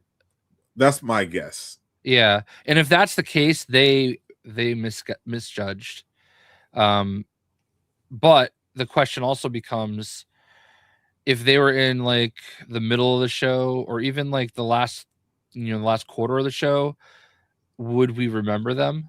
I think they should have been in. I think they should have dropped that within the first hour. Yeah, but like, if they were in the first hour, do you think they would have had any reaction? I think they would have. Like, I think ideally, if I were them, I would have paid to open the show. Yeah, I do actually think the game looked pretty cool and interesting, and I will definitely give it a try. I do not think it was a good slot for them at all. I agree. Yeah. And I didn't think the reaction would be that as bad as it was. Yeah, I didn't think it was that. I was like, it was definitely. I thought it would have been mostly directed at Geoff for choosing that as one more thing. I didn't think they would completely shit all over the trailer. And I also don't think it's Concord. I think Concord had its own set of issues. Like that like first part of the trailer was amazing. Like that looks way better in Concord. Yeah, the CGI stuff. But like the gameplay wise, it looked way better than Concord. Yeah, both the CGI and the gameplay look better in Concord. And I say that as the owner of a Concord DualSense 5. I say this as someone who played the Concord beta for 1 hour and then immediately uninstalled. I say that as somebody that played a whole stream of the actual release. It was an interesting take. I do appreciate their pedigree though, because like I love Titanfall and I loved Apex Legends for a while. I think people just wanted a new Titanfall. Honestly, I think that also factored into it. I think it was a combination of that people heard Titanfall and immediately were like Titanfall 3, and then it was the one more thing, and then it wasn't what they were expecting. But like, they shouldn't have expected Titanfall, because it wasn't like, they're just people that left Titanfall, or not even just Titanfall, like Titanfall adjacent, like maybe a mech type of thing or anything like that. It didn't look like what they were picturing in their mind. It was like, oh, another fucking hero shooter. They were just like, okay. And that's the one more thing. Like, what? That's how we're closing the show. I think that slot definitely hurt them. hopefully it doesn't, carry over, because I don't think it looked like a bad game at all. So I'm hoping it doesn't negatively impact the game's performance if it's legitimately good. But yeah, they definitely off to a bad start with that one. Yeah, that's my biggest worry. Is people, like, you can murder your entire game in one night, 100%. and there used to be ways to recover from that. And like, people are just like, have such short attention spans and will just instantly like write you off. And I do worry about that for them, because they seem like they're coming from a good place. They seem like they were sincere. It seemed like an interesting game, but I also saw a comment of like, oh great, another another arena shooter, another looter shooter, another battle royale that like I can play for 2 months and then the studio dies. Yeah. Which, to be fair, but yeah, I think not only is it like this kind of negative take culture on social media, but it's also the competition. Like, people have more incentive now to write stuff off, because there are not only just older games they could always go back to, but there's always new stuff, and it's getting crazier and crazier. So now people are just looking for excuses not to play your game more than they were before, when it was a little more scarce. Now, especially if you're doing a live service one, it's like people are just going through their Rolodex of all the different live service. Oh, well, we got Fortnite and Battlefield and Call of Duty and Where Winds Meet just came out, and you got Marvel Rivals and hell, like there's so, like there's already so many.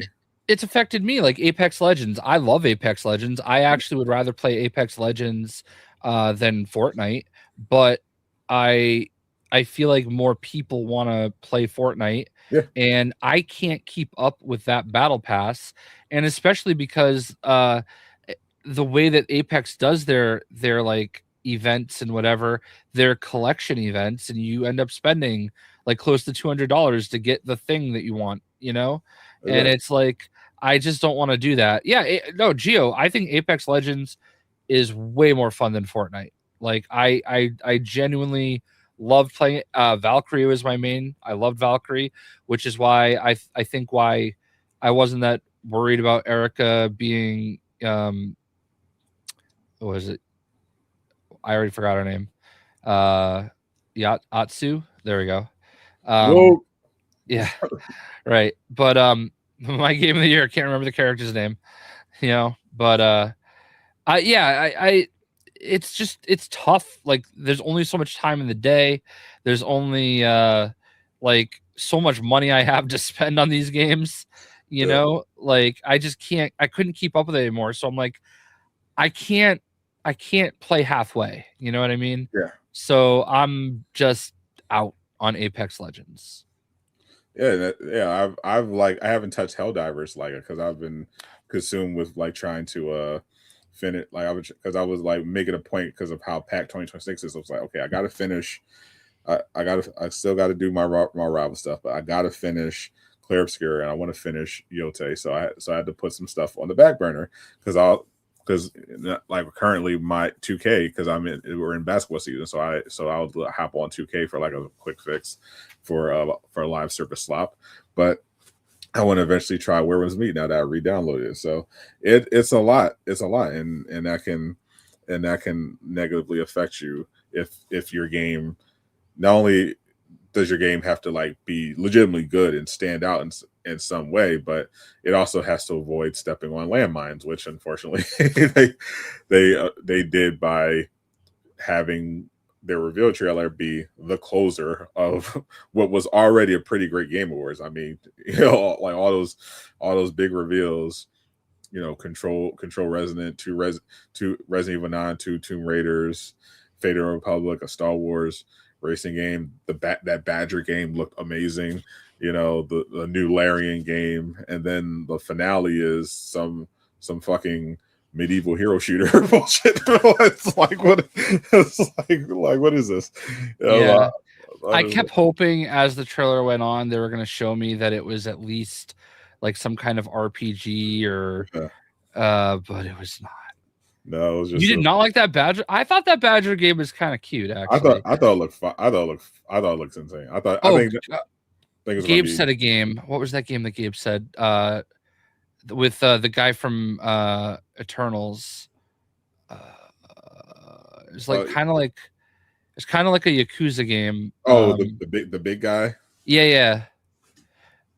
That game looked really cool. Yeah, that looked really good too. Yeah, there was a lot. There was a lot of really great games. So yeah, having that close out was unfortunate, but I do wish them the best in all their future endeavors. Maybe Gang of Dragon.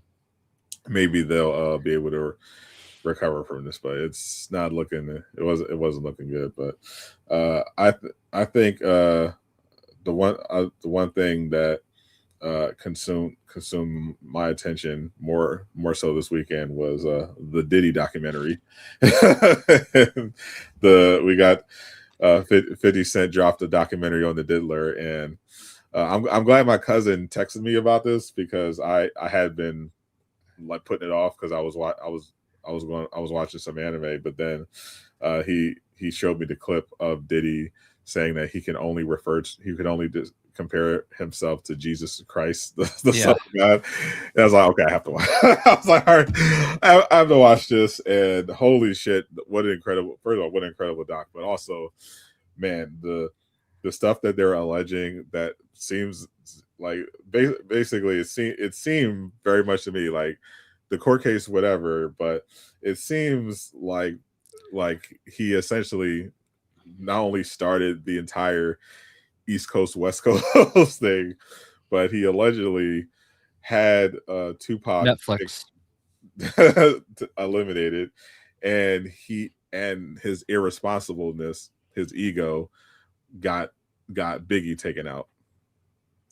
Yeah, there's a few things. There's a few reasons why. Hold on, I'm trying to shut up.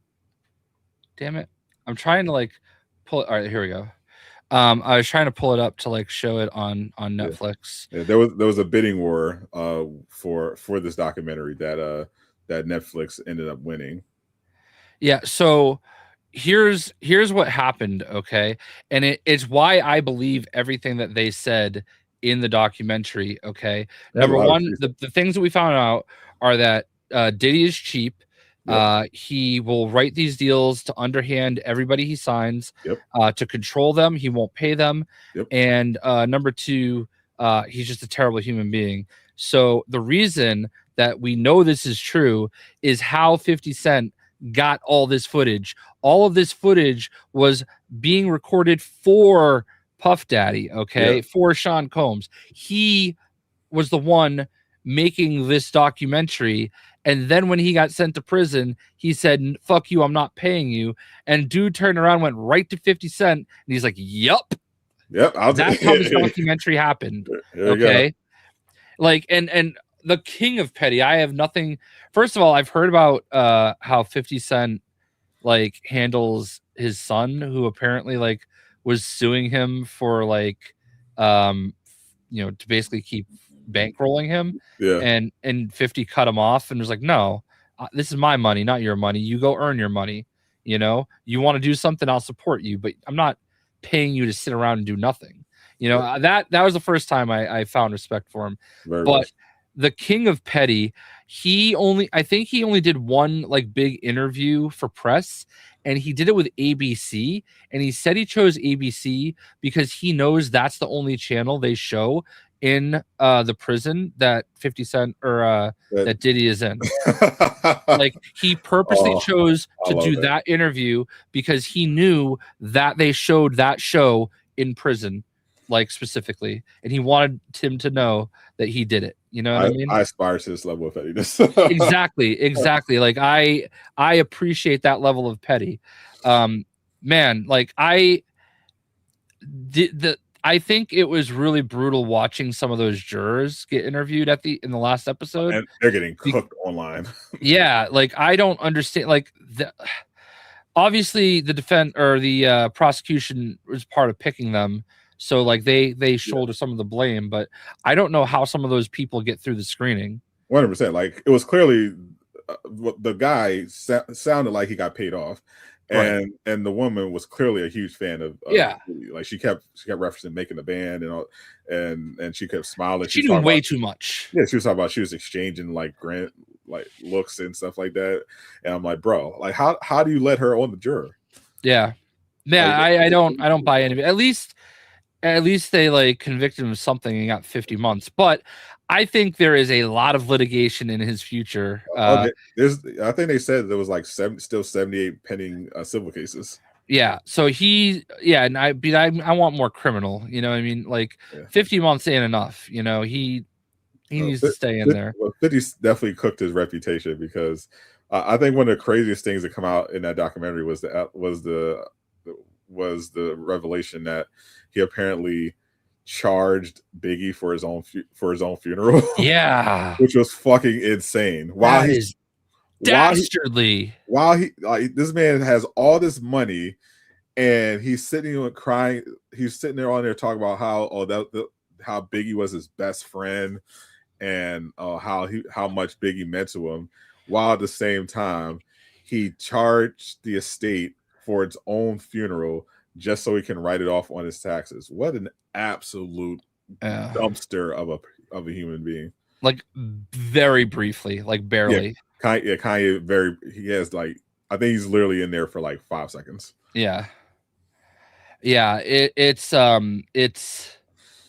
I just awful, and he absolutely ordered the hit on Tupac. I have no doubt. Well, I mean, and not just because the gang man literally said it and like was like just chill talking about it so casually. Like, but I'm pretty sure everybody that was involved in that is dead now. Like all the actual people that carried it out, except him. Like he's just that guy. Right, which means like it all basically died with him. You know, like I don't know how you can basically get him on that now.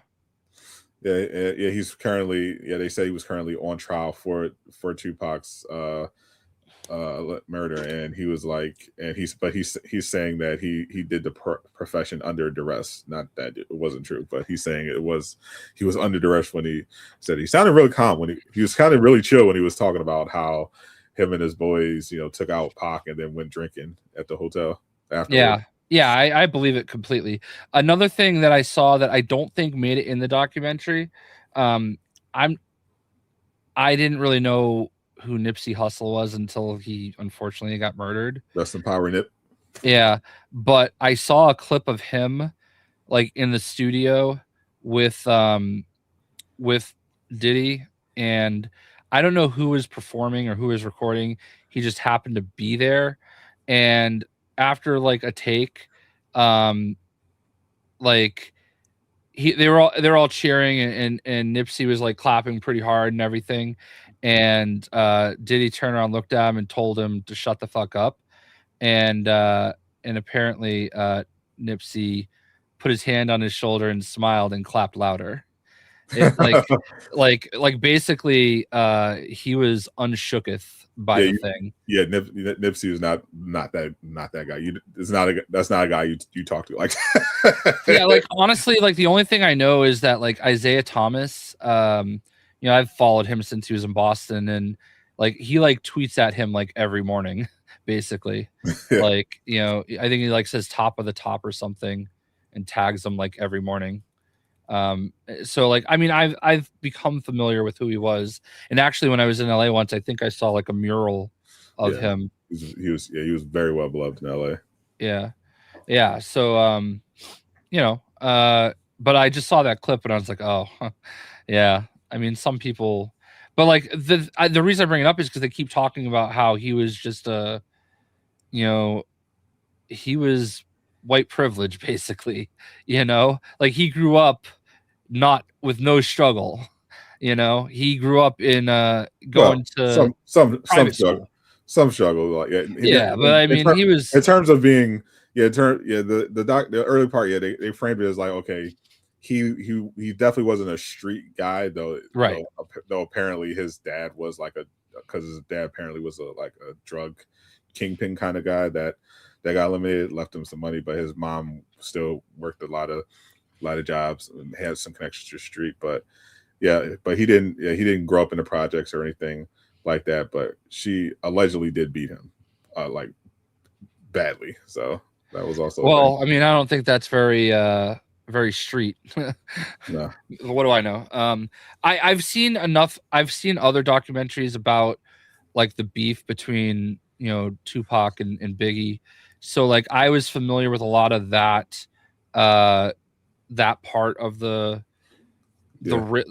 story, if you will. Yeah, I didn't know he started everything with Suge Knight. Yeah, like he it seems like he legit started everything, and he legit put the wedge between Tupac and Biggie, and it's to think both of them are dead because of him. Literally because he was jealous. Like he had Pac shot at the studio because he was jealous that Biggie was so close to him, and Pac didn't want to work with Diddy. That drove him to wanting to take him out, and then he goes after Suge. Yeah.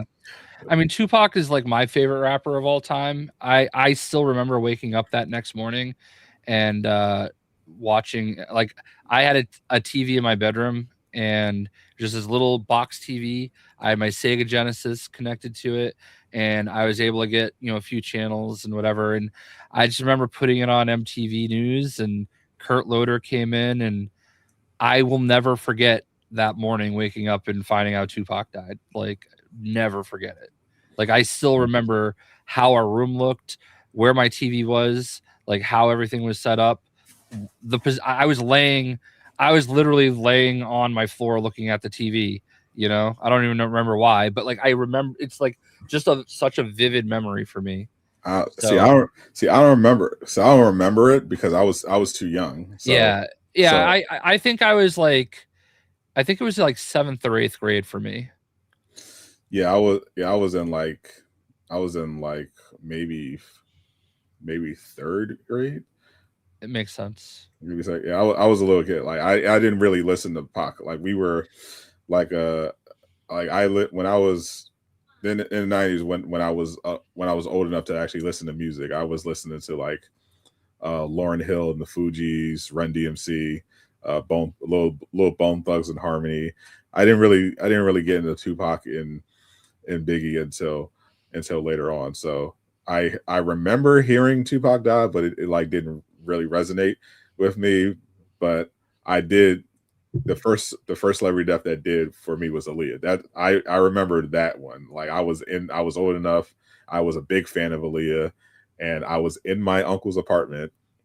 Rest in peace, Uncle L. And I was in my uncle's apartment hanging out, and it came on. There was a breaking news report came on. Aaliyah died, and I broke down immediately. I was devastated. I loved Aaliyah. Yeah, it's wild. Going Stu. But Biggie, Lupe Fiasco was my favorite rapper of all time. But between Tupac and Biggie, actually, the more I listened to both of them, like I like Tupac for like the acting, the message, the aura, but like purely just listening to the music, I would like sat down and listened to both, and I was like, I think Biggie's just better. I thought he was just a better rapper. That's possible. Like I think especially at that age, I don't think I understood all of that as much as I would have today, and I don't listen to that as much anymore. I just remember just feeling like I've always been into like the writing and everything, and I always felt like, yeah, he's got some aggressive and violent songs and everything, but he had a lot of deep and impactful, like poet. Yeah, that was my appeal for Pac. But when I sat down and listened to him, I was just like bar for bar in terms of like lyricism, flow. Like Biggie was just unmatched to me. Like Biggie was just a god. I liked Biggie a lot. I don't know that I was like the biggest fan. I enjoyed hearing his songs on the radio. I had his albums. But I remember really liking Nas, the Who was Wu-Tang Clan. who was the better rapper? Yeah, I saw that and I was waiting for it. I remember really liking. Yeah. Wow, that was an unfortunate typo. Yeah. I can confirm the N and the B are next to each other, so you know. Yeah, and he's blind in one eye. Yeah. We'll can't confirm the N and the B are next to each other. And your disability will let you, because you're literally blind in one eye. I'm going to bat for you, Eastwood. I'm going to bat for you. Nicest thing I've ever said and done for you, man. We'll give him the pass on that one, but you get one of those. But yeah, but like going back to like lyricists and stuff, like that's why I think I like Nas a lot. I love the Wu-Tang Clan. And there's a rapper who like, I think he's only famous for like one song really, where he got a beef with LL Cool J. He went by Cannabis. Cannabis. He was actually a huge underground guy at the time, and then he picked a beef with LL, and unfortunately it did not go. No, LL definitely. Well, first of all, the song that kind of started it was definitely a dope song. Like he definitely did well on it, but yeah, he did not recover from it. But I really liked him though. I loved that album. I think he actually had more than one. But yeah, like those are some of the ones I liked. I also one of the things that I whenever I see Lil Wayne, I just can't get over that. Like I actually had the Hot Boys album when he was like 15, and he was on like, I think he was on like BG and someone else, and I don't know. It's just weird. Like I was kind of into that No Limit thing for a little bit because they were in WCW, and I would like, there's a time where I was a big hip hop guy, you know. That's time is still now. Like you're a Kendrick guy. I do enjoy some Kendrick. I do enjoy, like, I don't listen as much as I used to, but I definitely like am more of a metal guy now for sure. Although I just remembered in almost 2 weeks to the day, I am going to see Seven Dust for the 35th time, and Creed for the 4th time. Let me know when you see them for the 67th time. Yeah, I'm not as excited for the show because it's an arena show. Although it is at a casino, which I don't gamble, so not a big deal to me. But gambling's not cool. Yeah, but today I actually spent a little bit of time watching a few live shows, like live like performances that popped up in my feed, and it's wild to see all these bands I used to know be old, you know. Like one of them, there's a band that's from here. They're called Bury Your Dead, and they're a big hardcore band for a while, and their singer actually used to work at the restaurant like just down the street from me, and I know that he's now a teacher in the Worcester Public Schools, I believe, and they just played their last show, and when I was watching them in shows, he was just like super fit, and now he's got a dad bod, like a big dad bod, and it's weird. It's weird seeing him that way because I just remember him always being like super fit and everything. But like, I don't think people understand once you get old, it's just harder, you know. 100%. But it's just kind of nostalgia. I felt similar. Like kind of the opposite actually when I saw Amy Lee perform the Devil May Cry song at the Game Awards, because I knew like, okay, she's been in the game for over 20 years, probably. But she sounded exactly the same, and I was like, I was listening to it because I love the song, and I was like, Chad knows I was going crazy during the live, rock it out, and because it just, a wave of nostalgia hit me as soon as she, like, it literally felt like the early 2000s again. It's kind of crazy. YouTube did their like recap, and the number one like music song that I viewed this year was her new song. I don't think it's actually Evanescence. She did a song with Poppy I remember. I and heard that song. the singer of Spirit Box. I can't think of her name off the top of my head. And like that song is so good. It's like ridiculously good. And they had it's like a 3-minute song.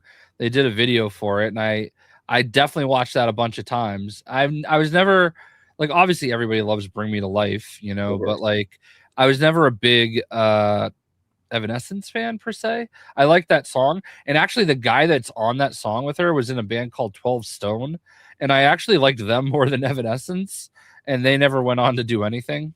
But he's still on one of the biggest songs of all time. So but yeah, she still sounds great, and I agree with you. Like you wouldn't even know.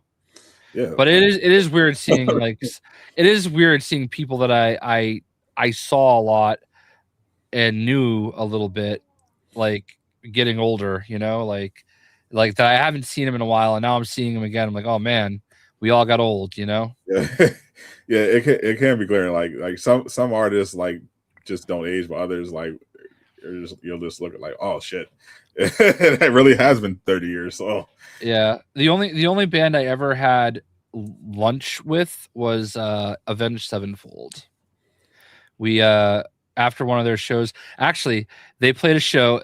This show like is so legendary to me because it was like 2002, I think. And they were playing upstairs at the Palladium. So like the upstairs section, it holds about 400, and then there's the main area which holds like 2,000 or 3,000 plus the upstairs area. So like this was a small show, and it was Avenged Sevenfold and My Chemical Romance. Like I was standing on stage with both bands while they played, taking pictures. It's still wild to me. But after the show, like my friend DJ knew Avenged Sevenfold at the time, and I think he did an interview with them, and then we were like just talking after, like, oh, do you know anywhere we can get some food? And I'm like, yeah, just follow me. We'll go to this diner that's right over here down the street. So we all went to this diner and had we all had breakfast because it was, you know, it's a diner. But we all basically had breakfast food, and it was like probably like 1 a.m. with Avenged Sevenfold. You know, I had like the singer and his girlfriend, and I think their manager and someone else were at one table, and then me and DJ, their drummer, and their 2 guitarists were at my table, and like we just all sat there and ate and hung out, and they even paid for it. So breakfast food hits different in like the between like 1 and 4 a.m. when you've been out. I love some good breakfast food, dude. Seriously, I don't think people I feel bad for people that don't have, like, I guess some people have Waffle House, and I know like all the wrestlers love Waffle House because they're always open in the middle of the night. I had IHOP. Yeah, I see IHOP. Like you go to any of these New England diners, I swear to God, they're so much better than IHOP. And like there's one that I love in my area, that like I swear to God, they have the best breakfast on earth. Like I get this meat lovers omelet with their home fries, get them nice and crispy, and it's Denny's is awful. Like it is like the most amazing breakfast you will ever have. It is so good. We have another place that's like down the street from us we like to go, and theirs is really good too. I do like the other place more, but it's further away. So, but I mean, like you can just go to any of these mom and pop diners in the area, and you're gonna get just the best meal. Oh yeah, I found like some really good spots, like just through Uber Eats. So like whenever I had a craving for some ordering some breakfast food, there was a really good place near me that has like fish and grits. Like it's delicious. My brother loves corned beef hash. He gets it like everywhere we go. So yeah, breakfast is my favorite meal of the day. I love breakfast. I just love sausage and eggs and bacon and home fries, good home fries. I could eat that for every meal of the day. breakfast food is elite. Like I am a breakfast enjoyer. I love a lot of my favorite foods are breakfast related. I love waffles. I love pancakes, sausage, bacon, ham. I love scrapple, grits. That's a Pennsylvania thing. Yeah. Love me some. I grew up on scrapple. We had a lot of scrapple growing up. Yeah, I don't remember whose comedy album it was, but I've heard about that on somebody's comedy album. It might have been a Dennis Leary album. But that was it. Yeah, I do like IHOP. I enjoy their waffles, and their burgers are actually solid. Yeah, I'll be honest with you. IHOP is certainly better than Denny's. Denny's is ass. I'm sorry. Yeah, I don't, just because of like all these diners we have like actual like railroad car diners here, and like they're so good, it just ruins like the chain experience. I cannot do Sunny Side Up. No, thank you. I like Sunny Side Up, but I think omelets and scrambled are just better. Yeah, my wife loves Sunny Side Up, but I am very much. We also have like a bread place, like literally, like it is probably the second closest business to my house. Yeah. He's called the Bread Guy, and I go in there. He has these breakfast sandwiches where it's his own home, like he makes like sourdough English muffins, and the breakfast sandwich he makes is like so good. If I know he doesn't always have them, so like if I know he has them, I'll go down there and buy them like every time. I actually made it myself a breakfast sandwich yesterday. I got some raisin bread, and I scrambled some eggs with a shredded 3-cheese blend and a couple slices of Kobe and some pepper jack, and put that on the buttered raisin bread. Delicious. Yeah. That's one of my go-to meals is I'll make like I don't know how to cook for like normal people. Right. Whenever I cook so that we can have leftovers for another 2 nights, because I'm like, if I'm going to cook, it's only going to take like 2 or 3 minutes longer to make it in a massive batch. So like I have one of those like big like skillet pan things. I do the exact same thing. And I will actually make 2 dozen eggs, and I'll just have that like for breakfast a few times, you know. And I mix in the cheese. I've developed like this perfect pattern, like that it just comes out delicious every time.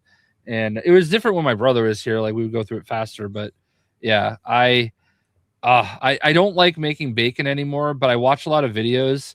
And the last time I did make bacon, I actually, instead of my chili, my chili is, I will say my chili is god tier, but the last time I made bacon, instead of like worrying about actually like cooking it every strip by strip and everything and like getting spit on nonstop, apparently there are people that'll just dump it into I'll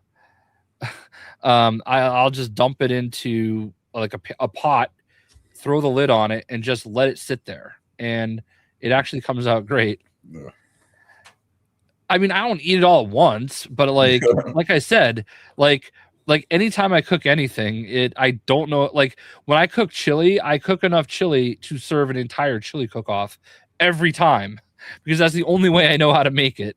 Like my crock pot is actually just meat, and then it transfers into a bigger pot with all the other stuff.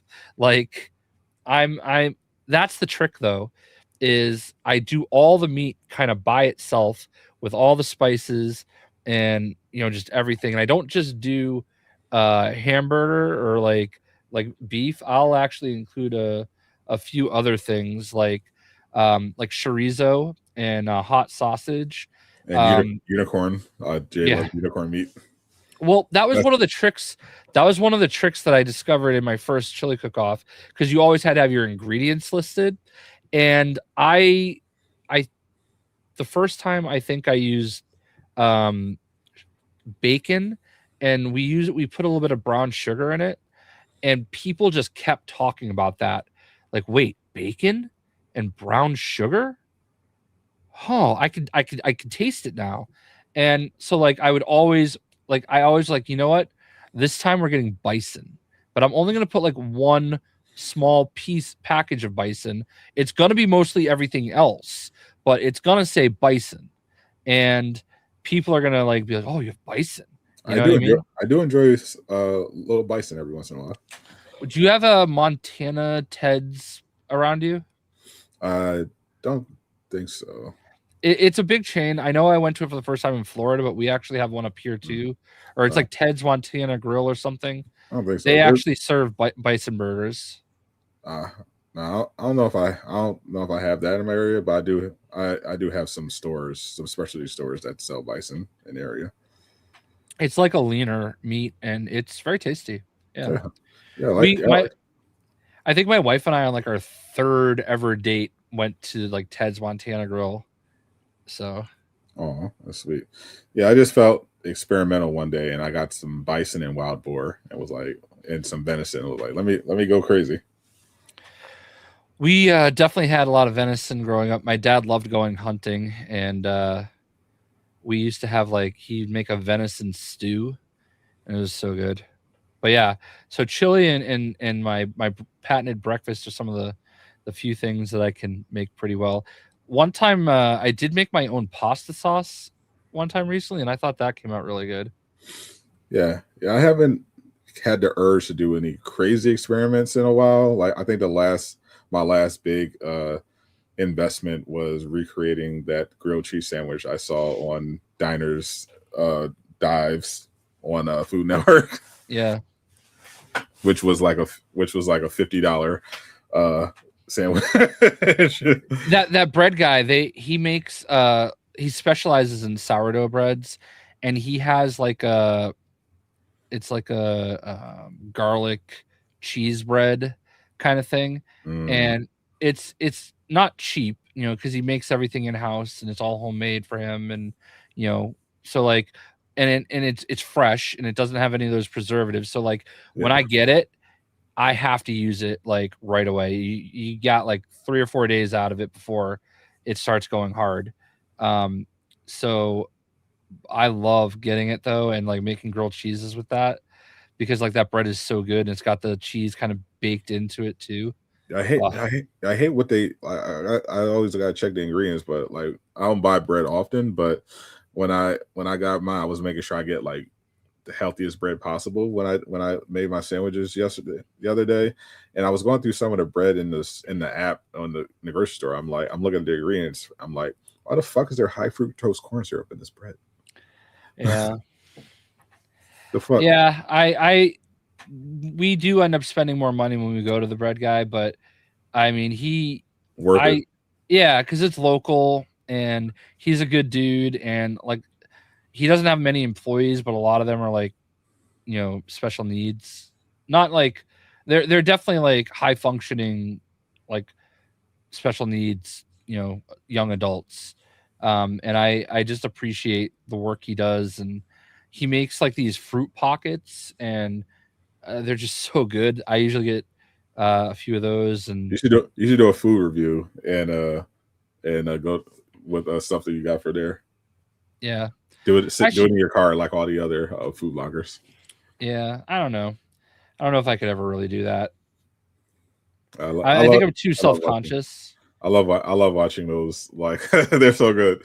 I'll just randomly go on YouTube short binges where I'm just watching different food vloggers eating food in their car. Yeah, reviewing stuff. It's great. Yeah, I'm a slob. I'm like my Aunt Sharon. She had like a hole in her lip. People love it. I think there's one guy I watched, and he goes. He's a bigger guy too. He goes crazy, like and especially with the crunch. He was just like, it's great. Like I don't even like eating on stream, to be honest with you. So I could never do it. I would 100% watch a JayShockblast food review channel. The last time I made chili, I don't think I've made it this year actually, but the last time I made chili, I tried to actually record everything, because people are like, oh, I want to see how you make your chili, and I tried to do it, and I just hated how it came out. My kitchen is not made for recording. My kitchen is very old. I'm a simple man. If I just need a YouTube short of Jay eating food in his car and talking about it, that's all. I'll be happy. That's all. That's all I want. Yeah, I do make a good chili. I should probably make a chili soon. Allegedly. 3 years in a row, Bo's chili cook-off champion. Rigged. Would have been 4, but it was rigged the 4th time. They decided I was not winning. Speaking of not winning, the Thunder got knocked off finally by the San Antonio Spurs during the NBA midseason tournament. This was like the final was coming up in a couple of days, but that was a crazy game. Wembanyama was his first game back from his extended injury, and the Thunder, I think they had won 16 games in a row. They were like 24-1, which is insane. But the Spurs look insane. Like that was an amazing game.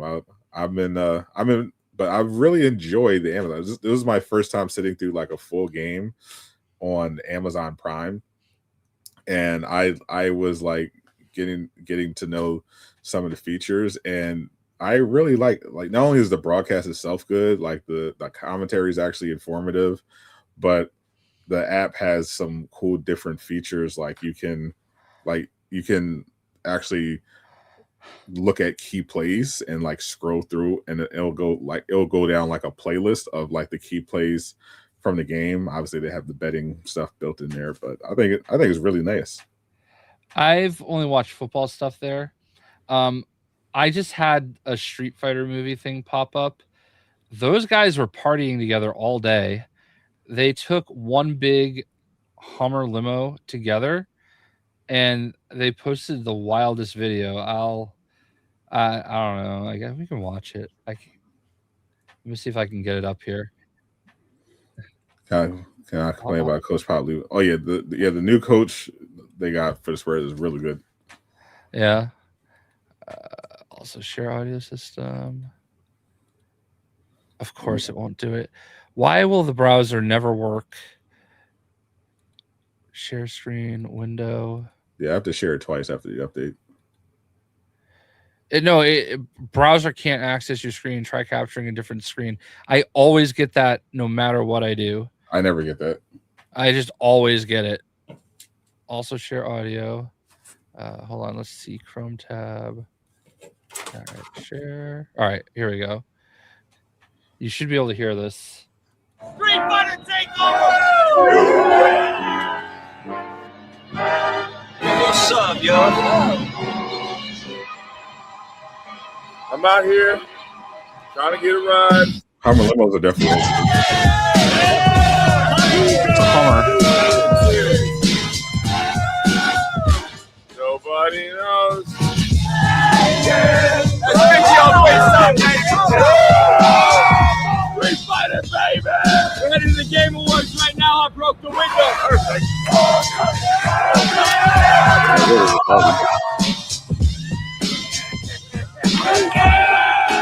Oh my God. I done lived that life, man.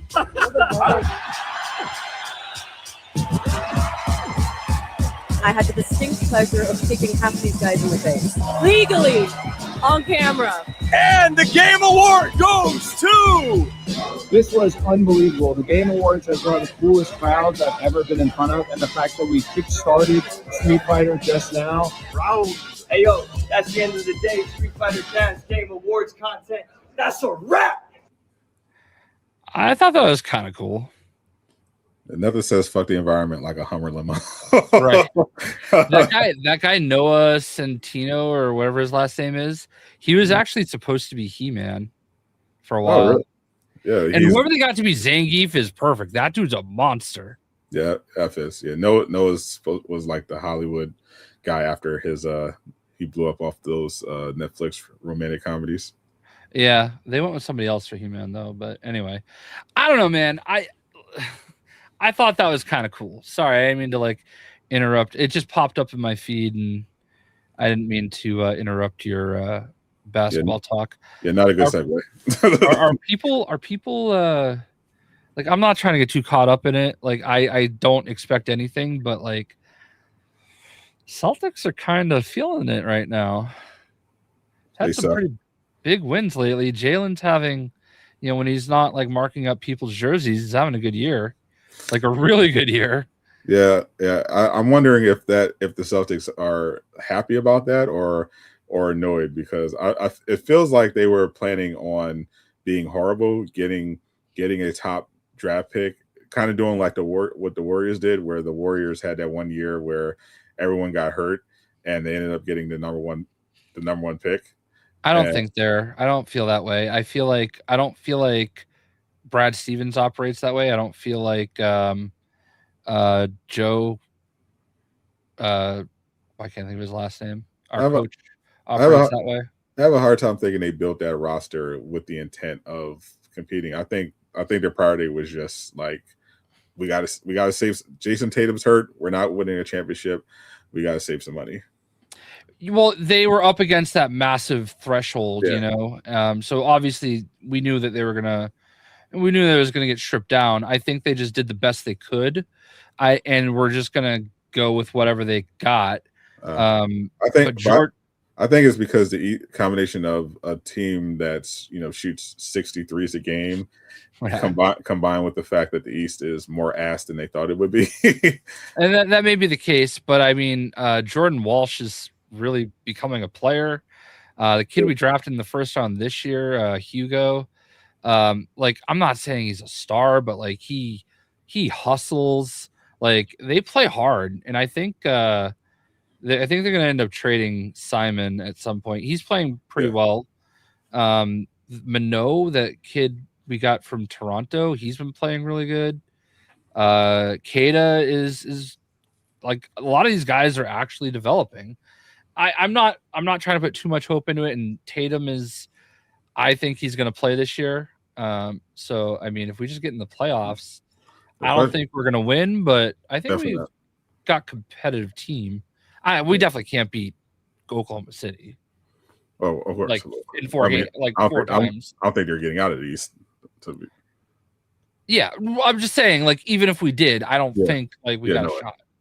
Definitely no way. I am curious though who's going to end up with Giannis, since he's officially on, because from what I'm hearing, there isn't as much trade demand as you would typically expect from Giannis for someone of his caliber. But it also kind of makes sense to me, because you're going to get 2 seasons if you trade for him. You're going to get 2 seasons out of him, and then you have to extend them. But for me, Giannis isn't like the slam dunk necessarily as you would like a Luka would be, because not only does he have injury concerns, he's 30, and he's going to come up on a supermax extension in 2 years when he's 32, 30 or 33. So I definitely understand why teams are hesitant, especially if they can't get a guaranteed commitment that he's going to stick around. But I still think someone's going to make a move for him. But I don't think it's going to be a huge haul. I don't think it's going to be as bad as the Luka trade in terms of their return. But I would not be surprised if it's not like what you would expect from someone of Giannis's stature.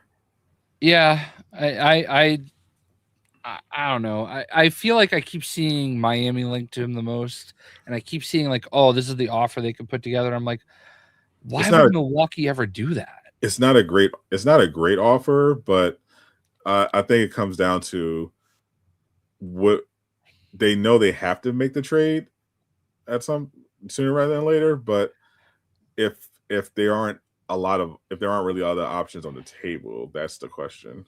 I think the one I saw recently was like Hero, Ware, Jaime, and like 2 firsts. I'm like, that's an okay deal, but not what you would think to get for like one of the top 5 players in the league. I think he's still a top 5 player in the league, right? Yeah. Oh, definitely. But then the Lakers came up. All they had to do was give up AD and a role player. Yeah, but the dude that made that trade got lucky and got Cooper Flag and still got fired.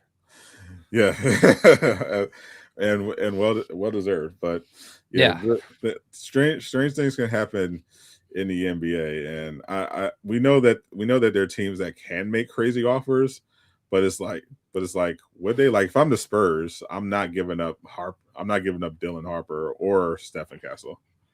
Yeah. I know that everyone wants to pigeonhole him into the Knicks, but what do the Knicks really have that? I mean, they would have to. It would literally have to be like a situation, because the other thing is Milwaukee's in a situation where they can't tank, so that's the other thing that's going to affect the trade, because usually you're thinking of, oh well, the team's rebuilding. They can't rebuild because they don't have any draft picks. So if they want a trade package, they would actually they would either want to trade with the team that has their draft picks and get them back, which I think is Atlanta, or get back quality rotation players that will allow them to at least compete for a play-in spot. So in that regard, New York does make sense if it's like a Towns and OGs or Towns and Bridges swap. That doesn't feel like a very good long-term deal for Milwaukee, though.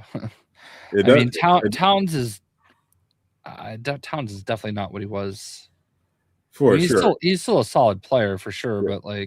but because they can't rebuild until 2031, they would want to be competing for the playoffs in the meantime with the trade. So that's why I can see them. That's why I could see them taking a Miami deal, for example, if other teams aren't like the Hawks or the Spurs aren't willing to give up a ton of stuff, because they're like, well, are we going to get a guarantee he's going to re-sign? Also, he's missed 9 playoff games. He's 30. So I could definitely see some people being like, some of those teams being like, would you take this offer? And that's like, so, and that's not me coping, because I don't think he's going to end up in Miami. It would be crazy if he did, but I'm not counting on it. But it is one of the 2K WWE guys I follow that works on the game. Cornell is like a massive Miami Heat fan, and he just constantly retweets all these like fantasy trades, and he's like begging for him to go there. It would be a great fit, but defensively, why wouldn't anybody want to go to Miami? Like, no sales tax or no income tax. It's fucking Miami. Yeah. I feel like states like Texas and Florida have such an advantage. Texas, not as great weather, but Florida, just like Miami is like, I'm shocked. Like, the Marlins are such a ass franchise. Like, you've got like the Latin American players should want to like gravitate towards there. And like anybody that just doesn't want to pay their taxes should gravitate towards there. Yeah. It's just wild to me. Like that should be such a go-to destination if you can choose your where you want to go, but they're just like a poverty franchise. And the downside to Miami is, sports teams, the fans aren't the most passionate. Yeah. And it's a lot of, and it's a lot of the issues in LA are in Miami in terms of like fake people and stuff like that. The nightlife can be distracting. So maybe if you're trying to lock in, you don't want to have that be a temptation for you. Well, LA is the like complete opposite to me, though. Like, LA is a place no one should want to go. Like, they've got like the worst taxes. The traffic is abysmal. I mean, sure, the weather's cool, but it's a glamour spot. Like, it's always wild to me when guys choose to go to LA, because you're objectively not going to make as much money. Their tax rate is so brutal. Yeah, I think a lot of them do it because of the reputation and the opportunities for networking and stuff like that. Yeah. Well, I mean, the networking is kind of like the main thing. The weather and the networking, the food, I guess too. Like that's because you're definitely not doing that to save on taxes because they're gonna rob you. Yeah. All right, so I think we can wrap it up for this week in the After Show podcast. Unfortunately, Greek maybe slept through his alarm, so we'll appreciate. Yeah, I hate when people do that. Yeah, so we'll catch. I do want to stream with Greek because I want to try to. We streamed ranked when Rogue came out. I saw that and I was watching for a little while and I was gonna like jump in your voice chat and ask to join, but then I realized you were playing ranked. I was like, oh yeah, they're probably too high for me. Yeah, we ended in diamond. Yeah, I think you were in platinum, maybe when I was there. Yeah, is platinum before diamond? Yeah, platinum. Yeah, it's gold. It's gold 3 through 1, then plat 3 through 1, then diamond. Yeah. I did a stream earlier in the day and we just basically did Annihilation the whole time, so that we could all play Rogue. And I want to do a stream and see if we can push the Grandmaster. Do we have to play the 10 matches again? No. If you're already gold, I think you should be fine with both skins. Perfect. I think from what I remember, the new thing is that you just have to complete your 10 placement matches before both the entire season ends. Oh, Creeper says 10 matches. Yes, still. So I have to do 10. I'll double check it. From what I just remember them saying, you had to finish your 10 placement matches. I've definitely done 10 ranked matches. Cool. But I'm looking forward to it. Catch y'all next week. Things are going to be slowing down, but I think Rivals might be one of the only things with news game wise. A lot of developers go on vacation, but this week we have the Rivals Christmas events kicking off. We got a bunch of the new skins. We got the new PIM, the secret PIM event, whatever that is. You get a special surprise gift by going to Times Square, getting a burger from the PIM Test Kitchen, plus the new Geoff holiday event is back. So that'll be a good time to play with everyone. We'll look out for news videos on that soon. I'm Sadot the Gamer. I am not Casual Avenger. Zip it up and zip it out. Peace, my naysayers, and happy holidays.